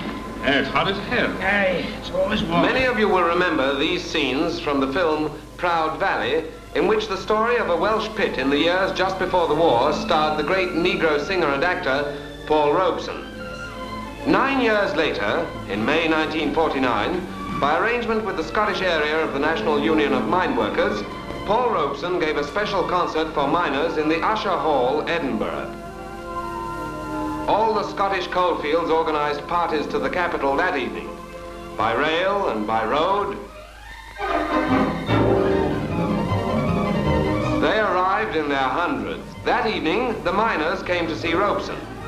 But the same afternoon, Paul Robeson had been to the miners.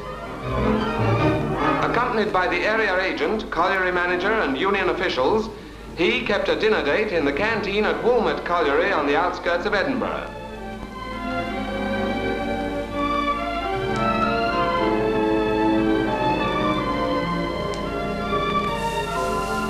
When you see a miner and a film star together, the husky one's the miner. Well, usually. And before he went away, of course, they asked him to sing. I dreamed I saw Joe here last night, alive as you and me. Says I, but Joe, you're 10 years dead. I never died, says he. I never died, says he. In Salt Lake City, Joe, says I, him standing by my bed. They framed you on a murder charge, says Joe, but I ain't dead. Says Joe, but I ain't dead. And standing there as big as life and smiling with his eyes, says Joe, what they can never kill went on to organize, went on to organize. I dreamed I saw Joe here last night, alive as you and me. Says I, but Joe, you're 10 years dead. I never died, says he. I never died, says he. I never died, says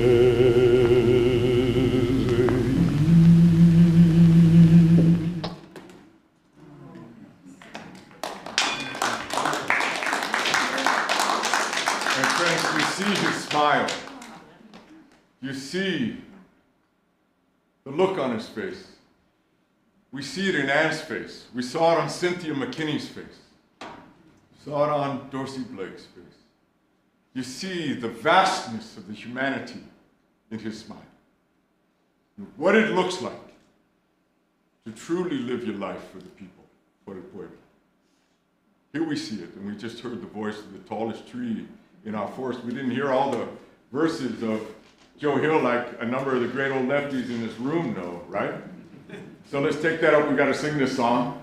Right? I'll lead it, and Dr. Carl will help us out as we go. Y'all might have noticed there were some verses missing, right? But we got this, don't we, Berkeley, right? You ready? Here we go. I dreamed I saw Joe Hill last night, alive as you and me. Says I, Joe Hill, you're 10 years dead. I never died, says he. That's it. I never died, says he.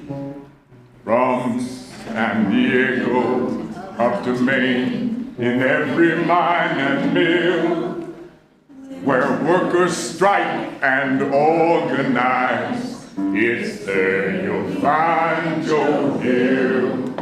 It's there you'll find Joe Hill. What's the next verse? Anyone got one for us? Right, we're all getting older, aren't we? But it feels good to be human. Let's sing the last verse again. All right? And standing there as big as they, and shining with his eyes, said Joe, what they can never kill went on to organize. Everyone, went on to organize. And the last verse. I dreamed I saw Joe here last night, alive as you and me. Said, Ann, Joe Hill, you're 10 years dead. I never died, said he. Thank you. I never died, said she. And for Ann, we will sing, I never died, said she. I never died, said she. Thank you, George. Another time. In June, we'll do it, okay? Oh, but we just ended the song. That was the deal. And I messed up again. What can I tell you? Timing is everything we all learn in life. Usually the hard way. Hey, George, what was the verse? How does it begin? The opera bosses killed you, Joe. Sing. They shot you, Joe. Takes more than guns to kill a man. And Aunt Fagan Ginger does not die. No, thank you. Thank you, man. Church, I have a special gift for you.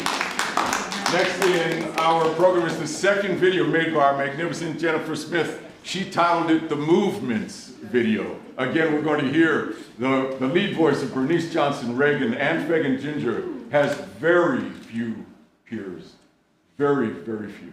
And Sweet Honey in the Rock. Jennifer, we're all going to be so happy in a moment. Would you be so kind, Paul? Glory, glory, hallelujah.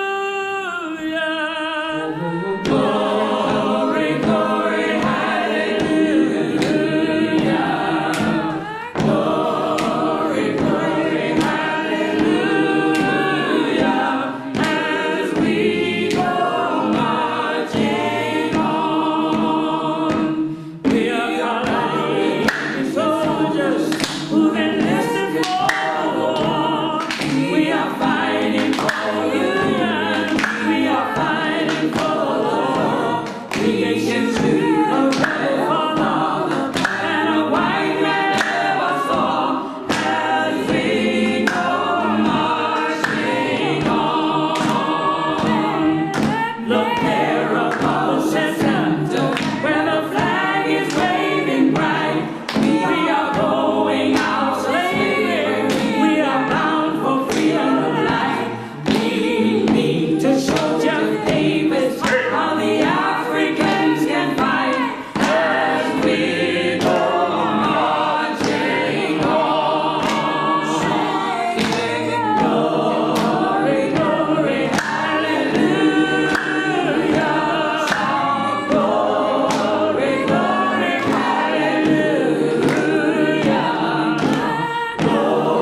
Isn't that fantastic? Jennifer, absolutely a great. Jennifer, you're next. Would you please come forward? Jennifer Smith, for years and years, ran Meiklejohn Civil Liberties Institute with Ann Fagan Ginger. Can we give her a standing ovation in sign language, please? Right, can you imagine Ann as your boss, good people? Can we really give Jennifer Smith a standing ovation? Thank you, Carl. Thank you so much. And I wanted to read this for Jennifer, who's so dear to us and inside. You didn't know this is coming, but Jennifer, this is Ibn Arabi. He wrote this.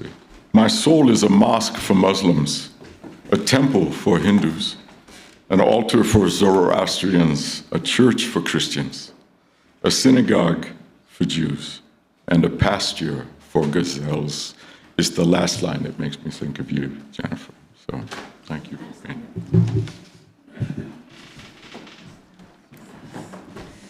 here. Hi, everyone. Wow, this is a lot to follow. I just want to also recognize Esteban and all the amazing work you've done today. You surprised us with all this choreography you pulled out. It's incredible. And I really want to echo so much of what I've heard from everyone else. Hearing Phoebe and Vicki and Lucy, all your like little tidbits of things that Anne accomplished. It's just really amazing, like things I didn't even know she did. And Walter for really just kind of bringing it all together and reminding us, you know, what we're here for and what we need to keep doing. And then I'm really grateful to Reverend Meg for bringing up their love story. I can definitely attest to that. I also witnessed Anne just kind of like turning into a schoolgirl around Richard, which, you know, she's such a force and a warrior. And so just to see this like soft, sweet side of her and to know that she found that love like later in life. And it's just so inspiring to know that that kind of love is possible. So yeah, it's a little bit intimidating trying to think of what I was going to say today. I was the office manager for Anne for several years. I met her when I was in my 20s and she was in her 80s. And there's just so much I could talk about given all that she accomplished in her century on this earth. But I had to narrow it down to keep it brief. So I decided to focus on how Anne influenced me and continues to shape my thinking today. I realize as we're sitting here that this is really just one aspect of it. She really inspired me in a lot of ways.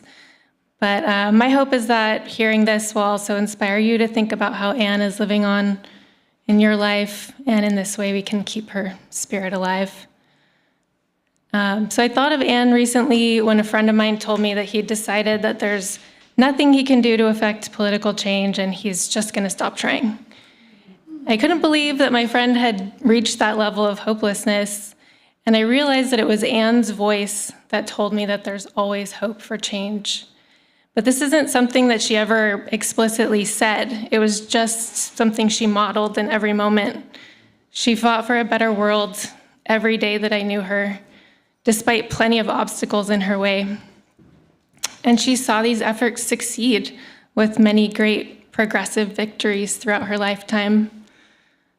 There were plenty of reasons to be discouraged, as she mentioned in the video, graduating in the 1940s to a world that didn't recognize women as lawyers.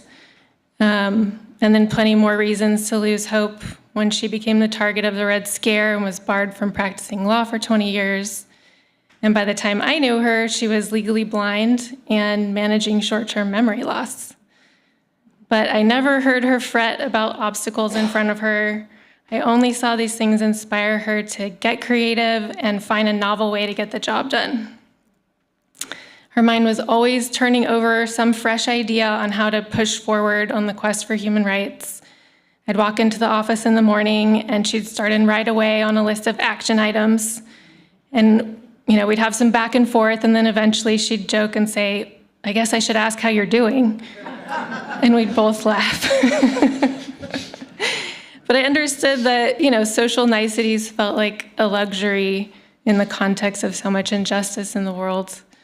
And I knew that she genuinely cared about me and we were friends. Her passion for the work was just central to everything that she did. This was illustrated perfectly in one of the photos I found while making these videos for today. We haven't seen this video yet, but the photo shows her on vacation at the beach, and she has a legal pad in her hand. And there's a handwritten note on the back that says, "Can't leave that legal pad behind." So that seemed to sum up Anne's mind to me, just always working on the next strategy and never out of fresh ideas. And her ideas did contribute to many great victories over her 100 years. She fought against McCarthyism, fought for labor rights, civil rights, and human rights. And she showed me that persistence and creativity are the key ingredients to effective action. So when my friend told me he was discouraged and believed there was nothing that he could do to affect change, there wasn't a single part of me that believed him. Not because I'm an optimist by nature, but because Anne taught me to see the long arc of things. She taught me that progress may be slow, sometimes painfully slow, but it moves because people decide over and over again to keep going. And I know that if Anne was here today, she would have an army of legal interns writing reports to the UN, and she would march them there herself if she could, to shame the US on the global scene. And that she would also be pushing for cities and counties and states to hold themselves accountable to our human rights treaties that we have ratified. So Anne gave us a model for how to keep hope alive in the face of great injustice. We need that now more than ever. So just want to say thank you to Anne for showing us how to keep going. And now yeah. Thank you, Thank you. And now I'm going to introduce an important member of the community, Nicole C. Scott. She is with us by Zoom, I think. She got involved with Meiklejohn in 2011 when I was the office manager, and she was working as the impact producer for a documentary called Paying the Price for Peace, the story of S. Brian Wilson. She eventually joined the board of directors and helped save the website when the domain name was lost. And she's represented MCLI at speaking events and has been hard at work over the last couple of months on our efforts to preserve Anne's legacy. Thanks, Jennifer. So I met her the same time as Vicki, and I was a student at SF State as well. And my first class that I took from her was the Introduction to Global Peace Studies, because I was going to school for film, and I was, an idealist wanting to help change the world, and thought documentaries was the way to do it because of the regular news is captured, right? So the documentaries are really the new investigative reporters, right? So she really left a major indelible impression on me, so much so that I decided to take another one of her classes. And I did the human rights and peace law in the United States. I could see I've got all kinds of tabs on all of that. And she was really a stalwart for human rights. And as far as teachers go, as far as who I learned from in San Francisco State, there wasn't really any other instructors that I can even remember, honestly. So it was really interesting the way that she taught, too, because most teachers, when they ask students in the room to read from their book, they let you read and then they, write stuff on the board. But she had this way of interjecting. And anytime you were reading a sentence, she would interrupt you. And she would add additional context and unpack the meaning of whatever it was that you were reading. And then she'd be like, go ahead, and then you'd start reading again and she'd like interrupt you again and be like, this means that. and okay, go ahead. And so it was a very different way of teaching that she had. And she really commanded the room. You could just really tell she was just whip smart. She was a total firecracker, just this total firebrand. And it was just contagious. It kind of made you just feel like, oh yeah, well, you don't have to be a lawyer to do something. You can have a civic duty. You can go, you have a problem, go to your city council meeting and talk to them there. And, oh, you've seen any kind of human rights abuses? Write a letter, to the office of the inspector general. Or she gave you ideas of things that you could actually do that made you feel like you weren't disempowered. Your civic duty wasn't just about voting for a particular representative, and then you learned more about all of these things that we were never taught in high school. Like, I didn't know about the civil rights. The Bill of Rights wasn't the only thing, right? Everyone thinks for the U.S. Constitution, we have this Bill of Rights and that's it. But, there's the supremacy clause. And did you know that if you sign and ratify an international legal document, that it becomes a part of the supreme law of the land? I didn't know that. And how many other people in America don't know that? So I learned a very valuable lesson that I then carried with me. And I ended up writing recently in Policies for the People from her. I was inspired by her to write a proposal for addressing unchecked war profiteering and the establishment of conscientious objector status on our tax returns, an excess profits tax, and a United States Department of Peace. So I ended up writing in there because I'd learned from her so much. I decided after 10 years after I'd graduated to go back, if I seek her out. I kept these books and it says on there, Meekla John Civil Liberties Institute. And I'm like, I want to start volunteering and doing something. And what better person to help than Ann Fagan Ginger? So 10 years later, I'm a single mother. I've got young kids and I'm bringing them in tow with me to her spot there in the backyard in Berkeley to keep that fire alive. So I ended up going with Vicki. So Vicki, we were doing more, so we helped teach others this class, which is Understanding Human Rights, and just teaching everyone what their rights are and what you can do about it. And it felt important because everybody out there just, especially when you see everything that's going on all the time, that it seems hopeless or people end up being, in this state of despair or there's nothing you can do. And she inspired me to really think, at every single moment you have an exchange with a person, in your community. But, the community can expand to the city, then it can expand to the state, it could expand to the country, it could expand to the world. And you could really see that, that spirit that she had, that's what I think of that word inspiring, right? Inspiring is in spirit. So I carry her in my spirit. And I think everyone here in this room today who's been touched by her can carry that same flame. I view it as like that torch of liberty, right? We all take that torch and we carry it with us. And so there's this really great quote from Anna Julia Cooper, A Voice from the South, that I let in for an article that I'd written called The Perennial Wisdom of Liberty. And she wrote a very prescient statement, which is, the cause of freedom is not the cause of a race or a sect, a party or a class. It's the cause of humankind, the very birthright of humanity. And I think that's important, that we all need to be reminded sometimes when everyone's lost in this, this illusion of separation, that we're all, Homo sapiens sapiens, we're all, the same species on the planet, and that there's a universal brotherhood, and we have to come with that spirit of love and honor and reverence for life. And, if we want liberty to continue, people have to know what liberty is. And freedom isn't the absence of restraints, it's the courage to resist them, is a quote from Mary Wollstonecraft. And I think that was the thing that she really showed me, was that absolute bravery. She could just come into a room and command the room and just speak her mind in a very straightforward manner that just cut to the heart of the truth, right? The truth is, these rights aren't just something that are granted to you by another human being. It's something you're born with, right? So these rights are something that we always should stand as stalwarts of human rights for. And so that's something that I carry with me, and I'm very grateful to Anne. She was courageous, and I want to be courageous.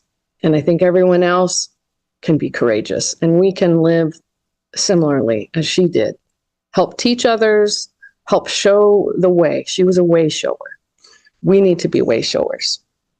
We need to carry that same torch. So I appreciate Anne for what she did for me, and I hope that we can continue to carry that same spirit forward. Thank you.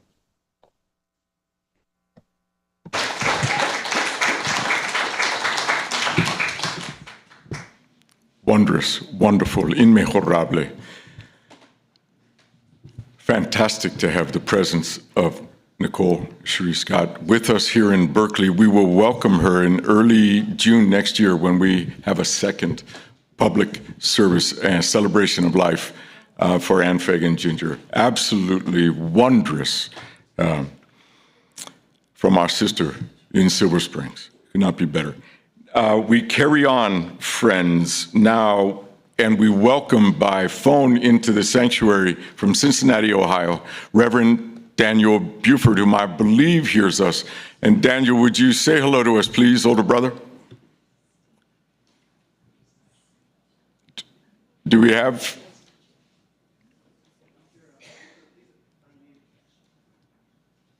I'm just going to wait, looking to the back.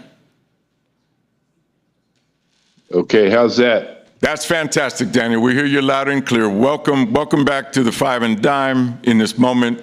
Daniel, Fellowship Hall here at the Quarter of Cedar and beneath to this epicenter of Satyagraha is yours, sir. It's wonderful to hear your voice that you're with us right now. Thank you. Thank you. And first, giving honor to God, the beneficent and the merciful one, the one God to whom praise is due forever.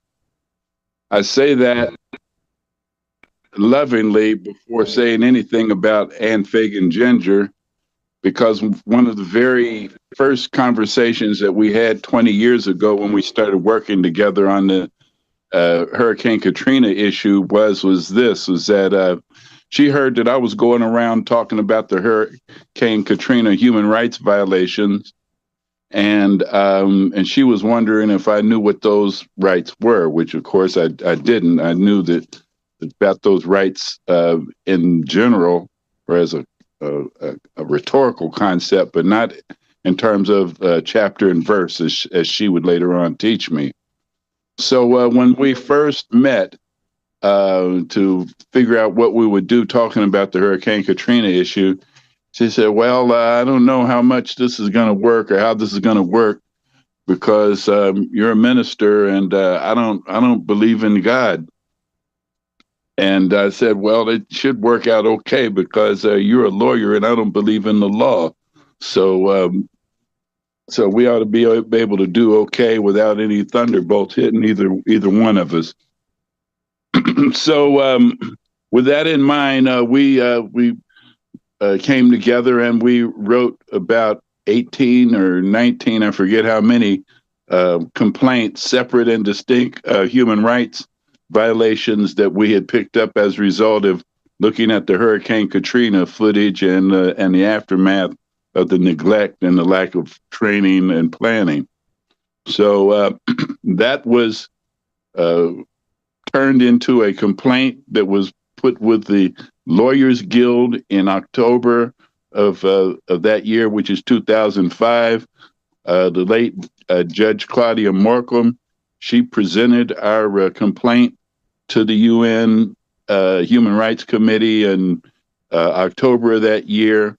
And by March of that year, the following year, I was presenting the same list of complaints before the larger Human Rights Committee and before the High Commissioner on Human Rights, which led me to present the complaints in a more formal way in Geneva, Switzerland.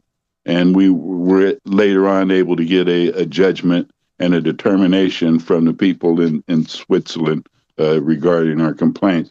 So one of the things I learned about Anne when I was in Switzerland was how many of the people who had presented human rights complaints were actually influenced and inspired by her, because there was a time when she was basically the only person from the United States that was filing human rights complaints at a domestic level, according to the CAT treaty, the ICCPR treaty, or the CERD treaty. So she really was a pioneer with respect to filing human rights complaints. And I was one of 26 issue areas that were speaking that day. And I'd say at least half of those issues were spoken on by people who had been influenced by Anne.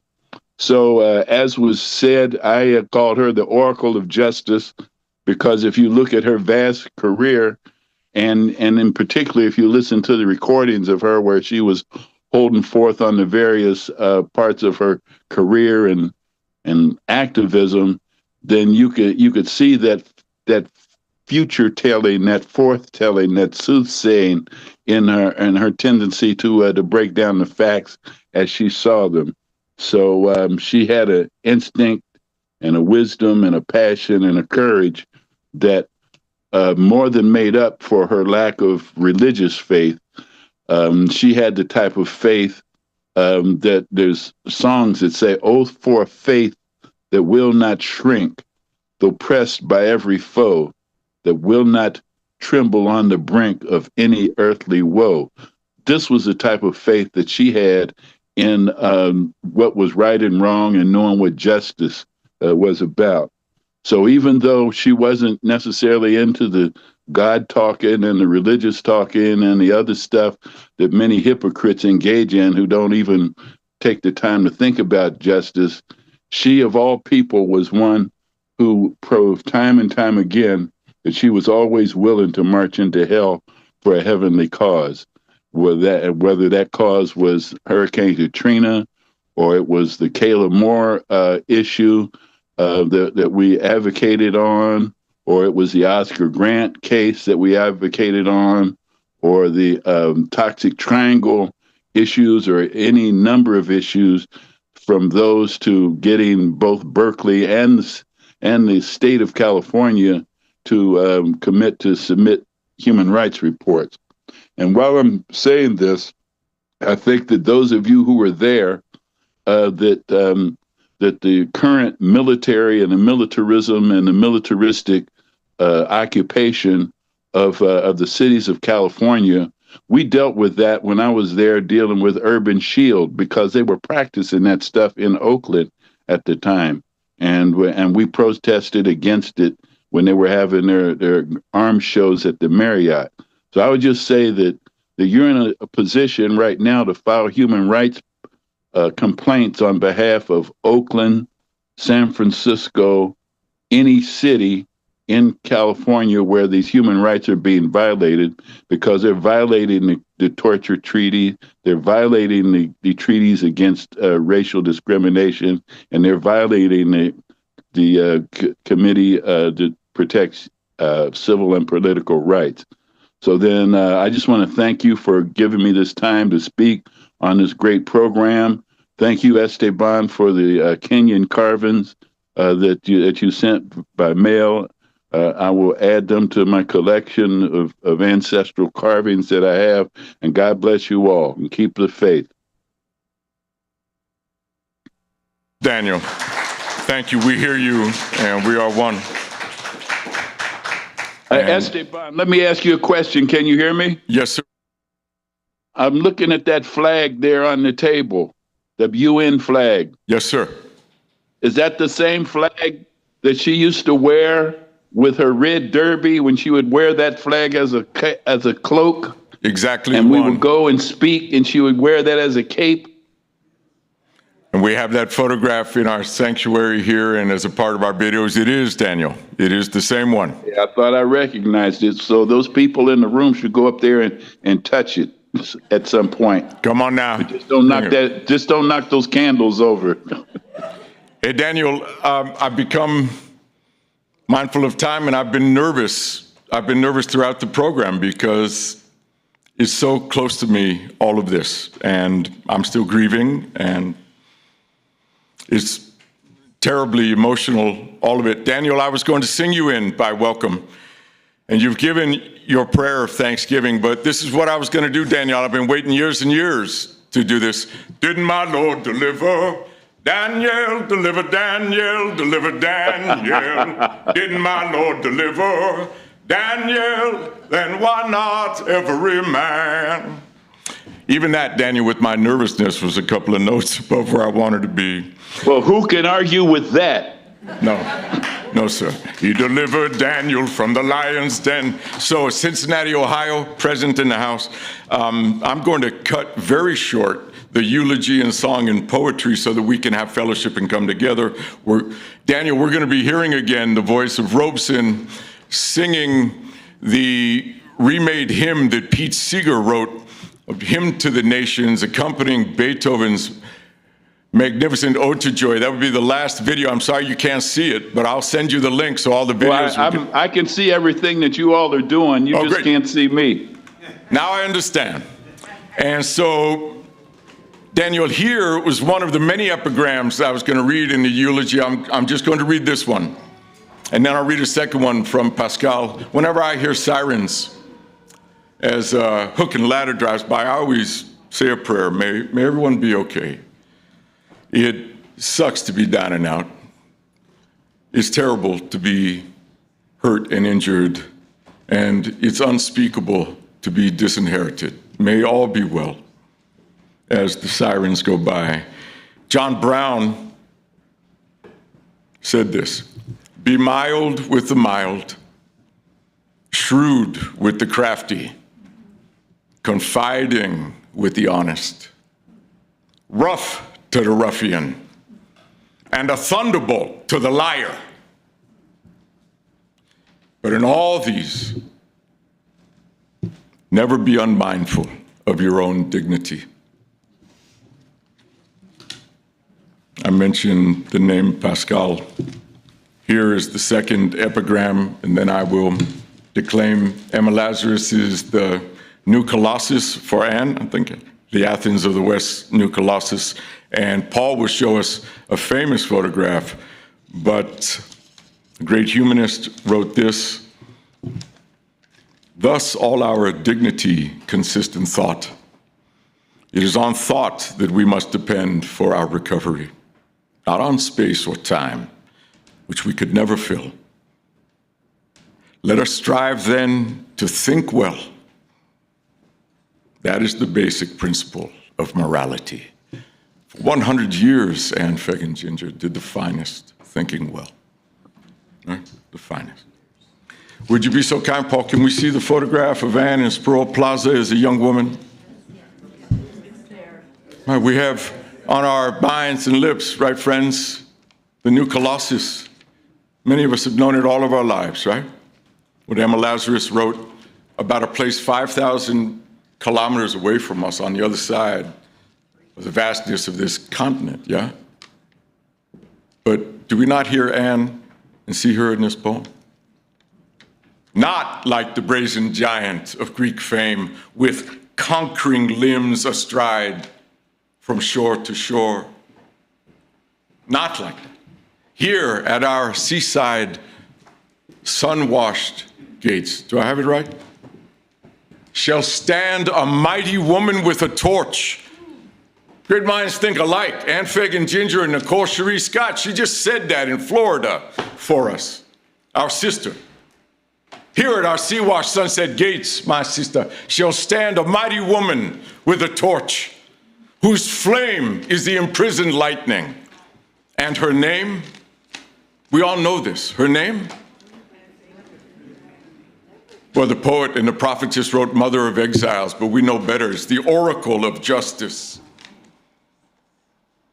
From her beacon hand glows worldwide welcome. Her mild eyes command the air-bridged harbor that twin cities frame. San Francisco, Oakland, Bay Bridge, Oakland and Berkeley, East Lansing, and the Athens of the West. Here we have some of the most famous words in all of our culture, right? Right? Give me your tired, your poor, Your huddled masses yearning to breathe free. There they are, friends. Look at them, it's very clear. All those young ones gathered around Anne. There they are, the huddled masses yearning to breathe free. This is at the center of our humanity, the thinking creature that can reflect upon ourselves. Homo sapiens sapiens, we want, all of us, that freedom. The wretched refuse of your teeming shore. Right? We're in the times of climate catastrophe now, not climate chaos, yeah. Send these, the homeless, tempest-tossed, to me. That's the Fagan family fortune. The home she grew up in East Lansing was a refuge for the disinherited and the endangered. She learned it from her mother and her father, right? To give a safe place and a refuge for the weary and the endangered. Send these, the homeless, tempest-tossed, to me. I lift my lamp beside the golden door. That sounds like Anne Fagan Ginger, because it is. And would you kindly play our last wonderful creation that Jennifer Smith made for us in this occasion? There's a last one. And here's the most astonishing algebra you can have.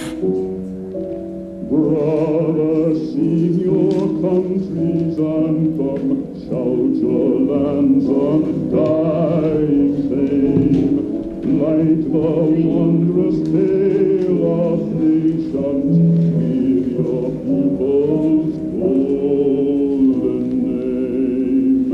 Tell your father's noble story, raise on high your country's sign.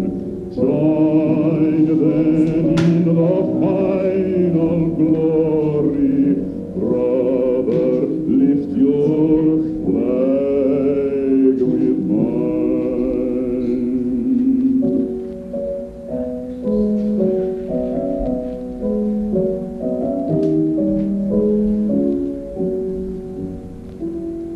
Hail the sun of peace new rising, hold the war clouds close ahead, blend our banners, oh my brothers, in the rainbow of the world.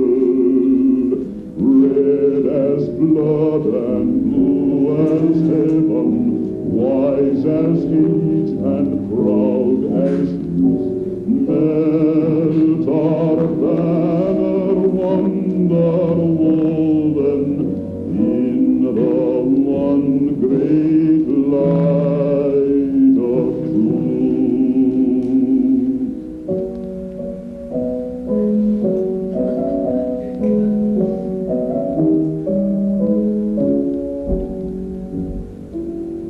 build the road of peace before us, build it wide and deep and long. Speed the slow and check the eager, help the weak and keep the strong. None shall push aside another, none shall let another fall.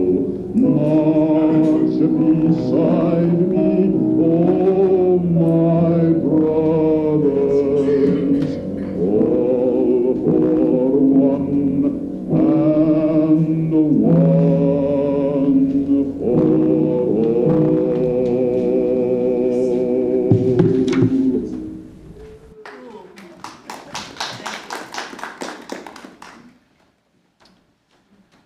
We arrive at the close of this celebration of life. I'm going to stumble forward with some more words. Language isn't life, it only points to life. I had to have said that a couple of hours ago. After Carl will grace us with something greater than language, then we will hear again a rising music. her beloved friend, her beloved companion, and my father, Richard Chalacombe, and I had a full-blown father-son relation, and our lives were devoted around the woman we honor today. He wrote this, just quickly, a note about gender. Language is a system of imperfect symbols, representations corrupted and smudged by generations past. Writers must constantly worry with secondary and tertiary meanings, and at the same time, struggle to keep their presentation simple and effective. The terms man and mankind, I read this because the term brother of our song by Pete Seeger in A Hymn to the Nation are used in these studies as generic for every he, for every brother. There is an understood she, there is an understood sister, all in our human family of two-leggeds. We're going to rise now, shortly after Carl and Dr. Hill, and there is no way to peace. Peace is the way, and let us now walk with the example of courage that Anne gave us with her unmatched 100-year life as Nicole preached from Florida. Right? Right? Let us go now and carry on the example of our greatest familiar as she lives and breathes among each of us, yes, and with us, this community, where the local is global and the personal is so political, that I was given this woman as my family in life awes me and reduces me to stammering and great nerves and sensitivity. She was our bravest. Please go. And Fagan Ginger.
Sacred ground.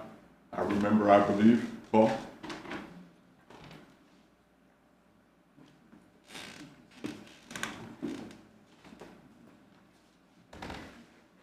And we can be with each other.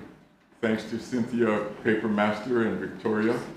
A special thanks to Cynthia and to Marjorie for bringing our succor and our alimentation and making, and with Lucy and Virginia, who stepped away.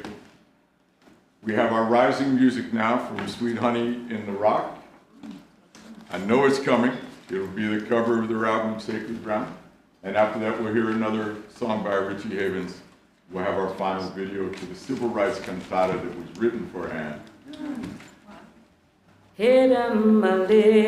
Wonderful to be here. Skywalker, this is turtle time. God bless you all.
Let the river rock you like a cradle. Climb to the treetops, child, if you're able. Let your hands tie a knot across the table. Come and touch the things you cannot feel. And close your fingertips and fly where I can't hold you. Let the sun rain fall and let the dewy clouds enfold you. And maybe you can sing to me the words I just told you. If all the things you feel ain't what they seem, then don't mind me, 'cause I ain't nothing but a dream.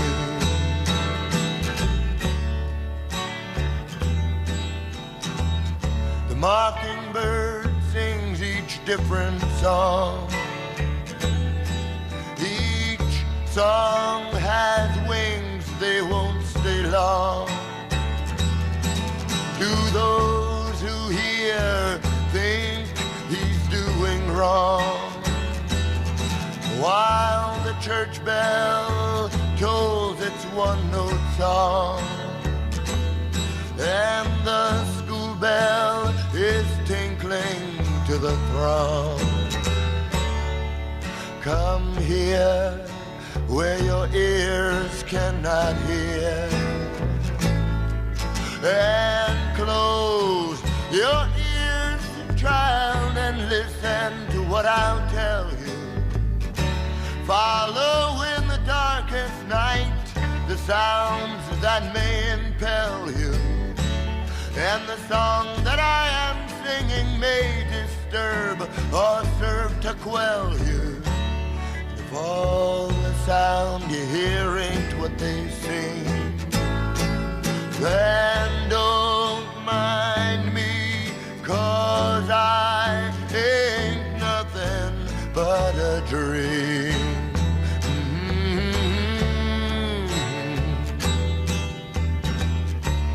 The rising smell of fresh cut grass,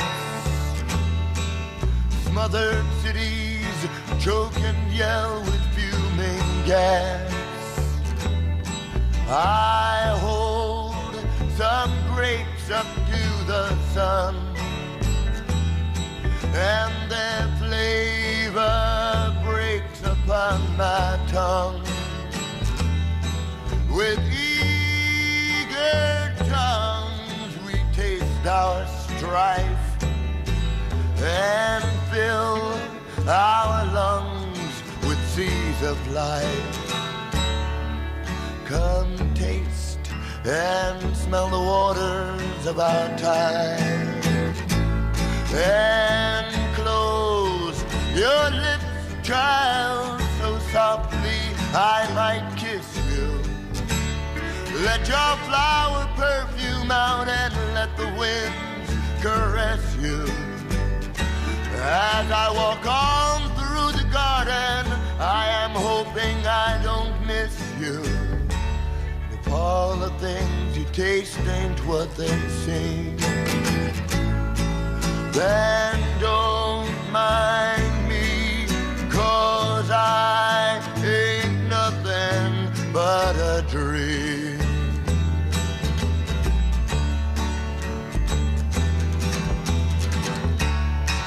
The sun and moon both are right, and we'll see them soon through days of night. But now silver leaves on mirrors bring delight, and the color of your eyes are fiery bright, while darkness blinds the skies with all its light. Come see where your eyes cannot see,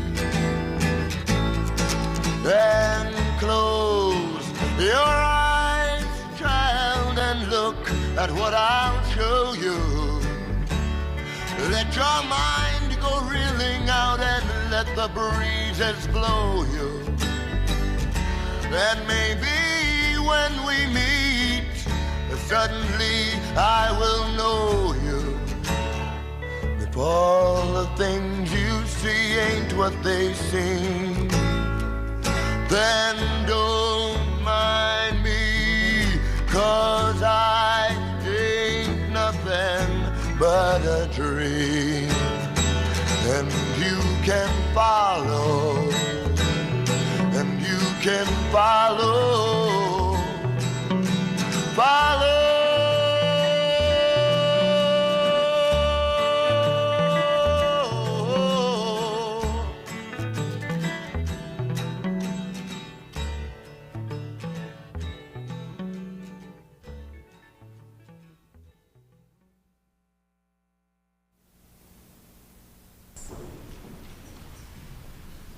This performance of the Human Rights Cantata is dedicated to the memory of Thomas Jefferson Ginger, 1951 to 1996, a civil rights lawyer of Berkeley and Mississippi.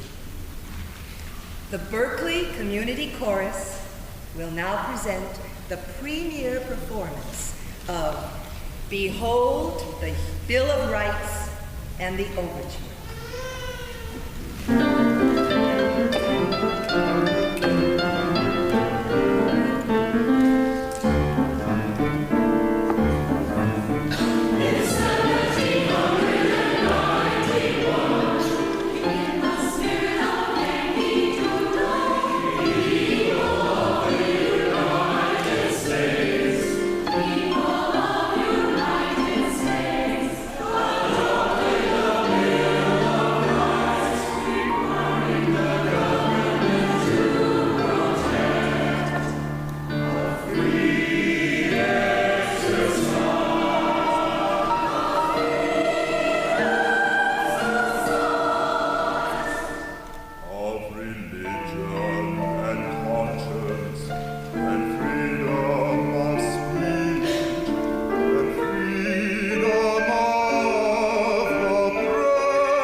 Amen.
United Nations and the basic principles enunciated on June 26, 1945, as the end was in sight of the most devastating war in history.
Determinado para estabelecer as condições de justiça e respeito quanto às obrigações advindas dos tratados e de outras fontes que possam assegurar as leis internacionais. And determined to establish conditions under which justice and respect for obligations arising from treaties and other sources of international law can be maintained.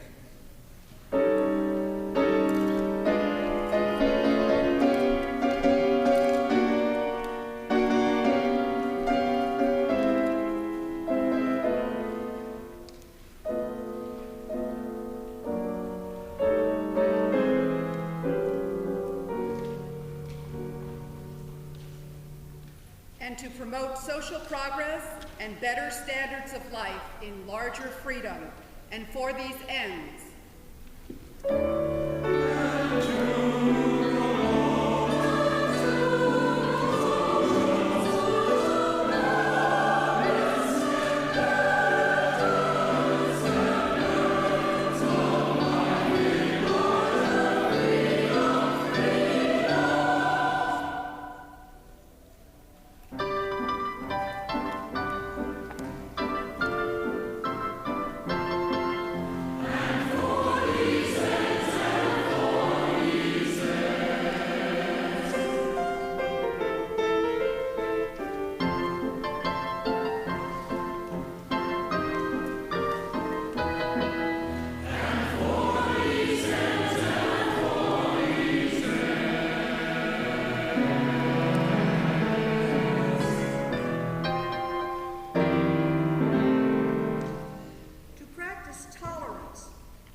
with one another as good neighbors.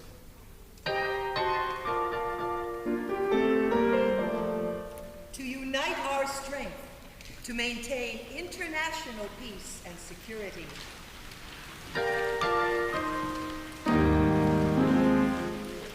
And to ensure, by the acceptance of principles and the institution of methods, that armed force shall not be used save in the common interest. To employ international machinery for the promotion of the economic and social advancement of all people. We, the peoples of the United Nations, have resolved to combine our efforts to accomplish these aims.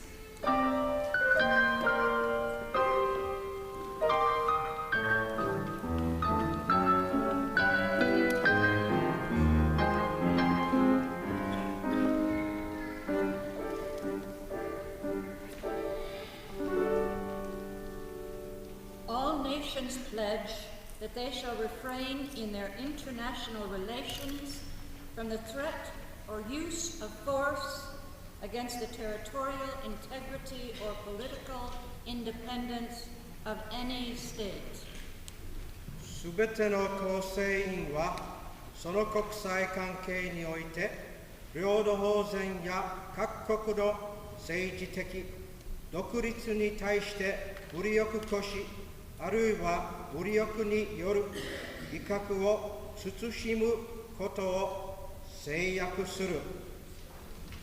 All the nations shall refrain.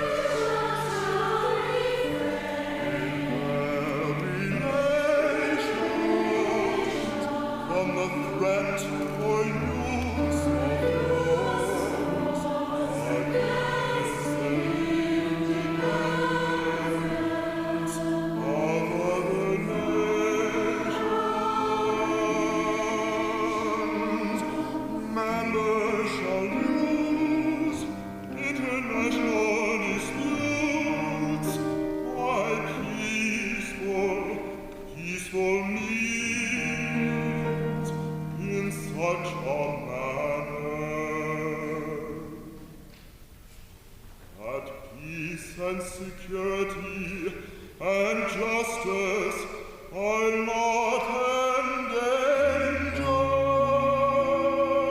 endangered. And let us turn to another significant moment at Nuremberg in 1946. For the first time in history, judges convicted the leaders of a nation under principles of law, which declare any person, whether a member of the armed forces or a civilian, who commits a crime under international law is responsible therefore and is liable to punishment for crimes against peace, crimes against humanity, and war crimes. Complicity in the commission of such crimes is also punishable.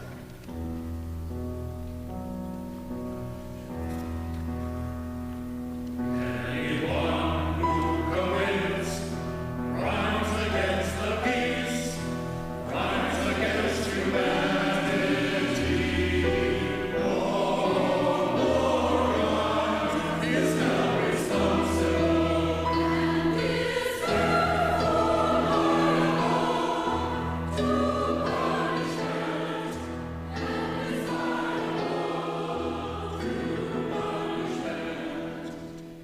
Anyone who commits crimes against the peace, crimes against humanity, or war crimes is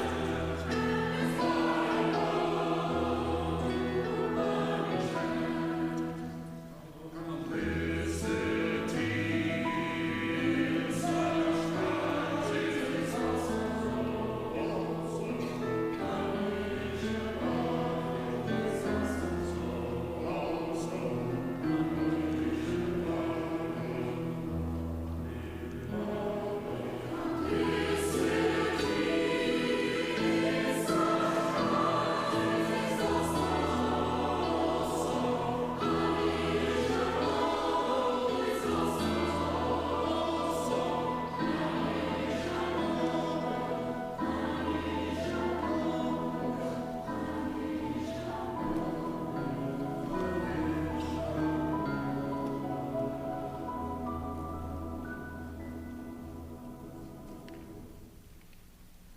Words.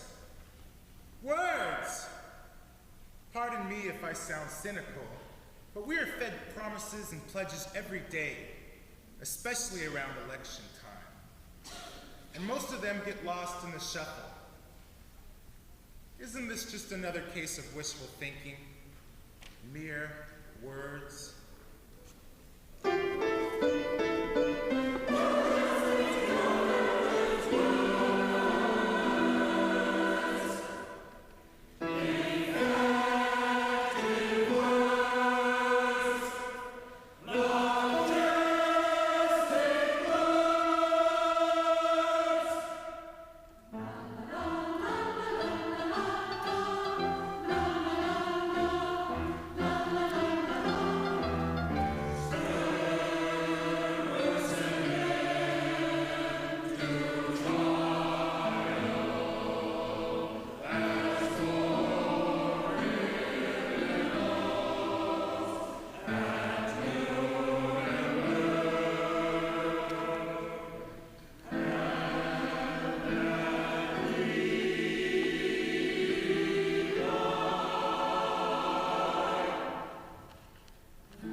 founded UNESCO to train tens of thousands of teachers.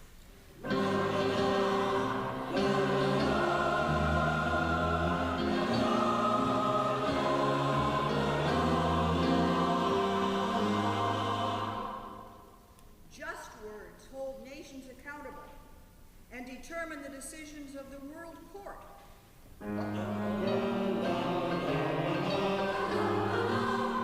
Equal words mandate justice for all peoples, without regard to sex, race, nationality, or other status.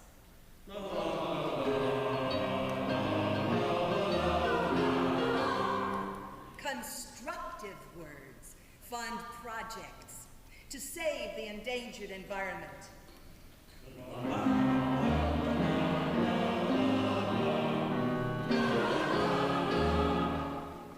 Principles of peace require all nations to beat their swords into plowshares.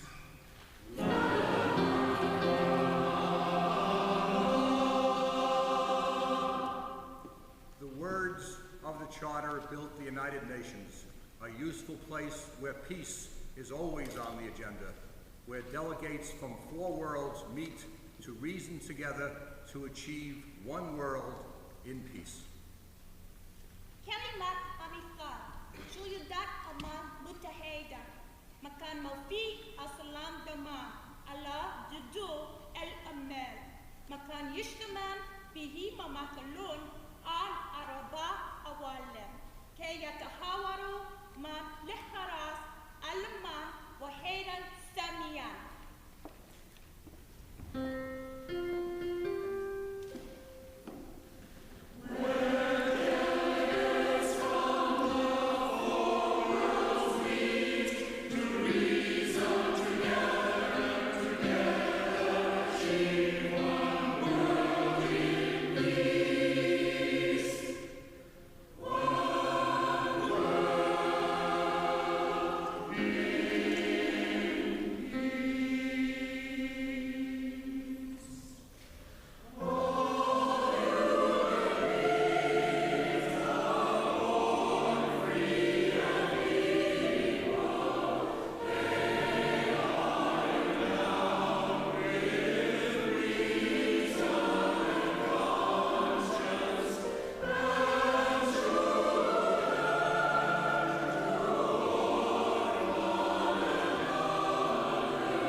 The Berkeley Community Chorus will now present the Peace Processional and the Declaration.